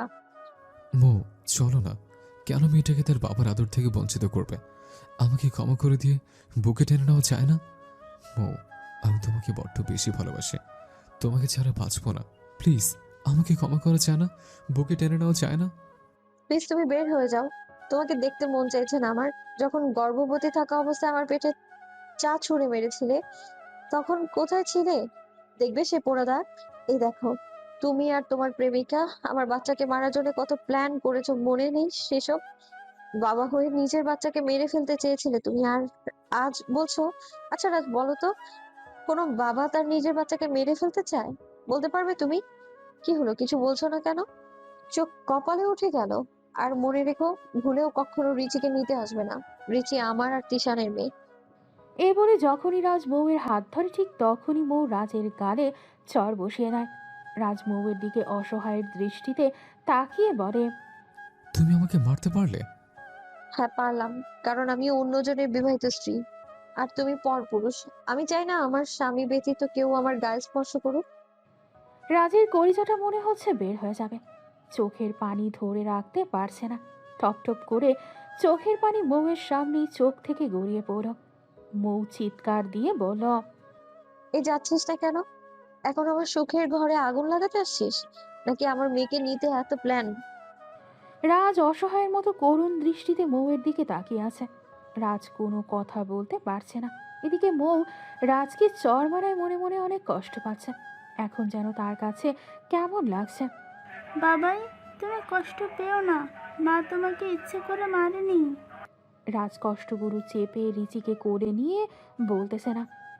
না বাবাই, আমার আবার কষ্ট কিসের? এসব আমার প্রাপ্ত। এদিকে মৌ তাদের কথাবার্তা নির্বাক হয়ে শুনে যাচ্ছে। রাজ রিচির কাছ থেকে বিদায় নিয়ে মৌকে বলল, আর তোমাদের বিরক্ত করতে আসবো না, আড়াল থেকে তোমাদের ভালোবেসে যাব। ভালো থেকো তুমি। এই বলে রাজ মৌয়ের ঘর থেকে বেরিয়ে যাচ্ছে আর পেছনে তাকাচ্ছে। মৌয়ের মন চাইছে রাজকে আটকাতে, কিন্তু মুখ দিয়ে কোনো কথা বের হচ্ছে না। রাজ চলে গেল। মৌ রিচিকে বুকে নিয়ে কান্না করছে।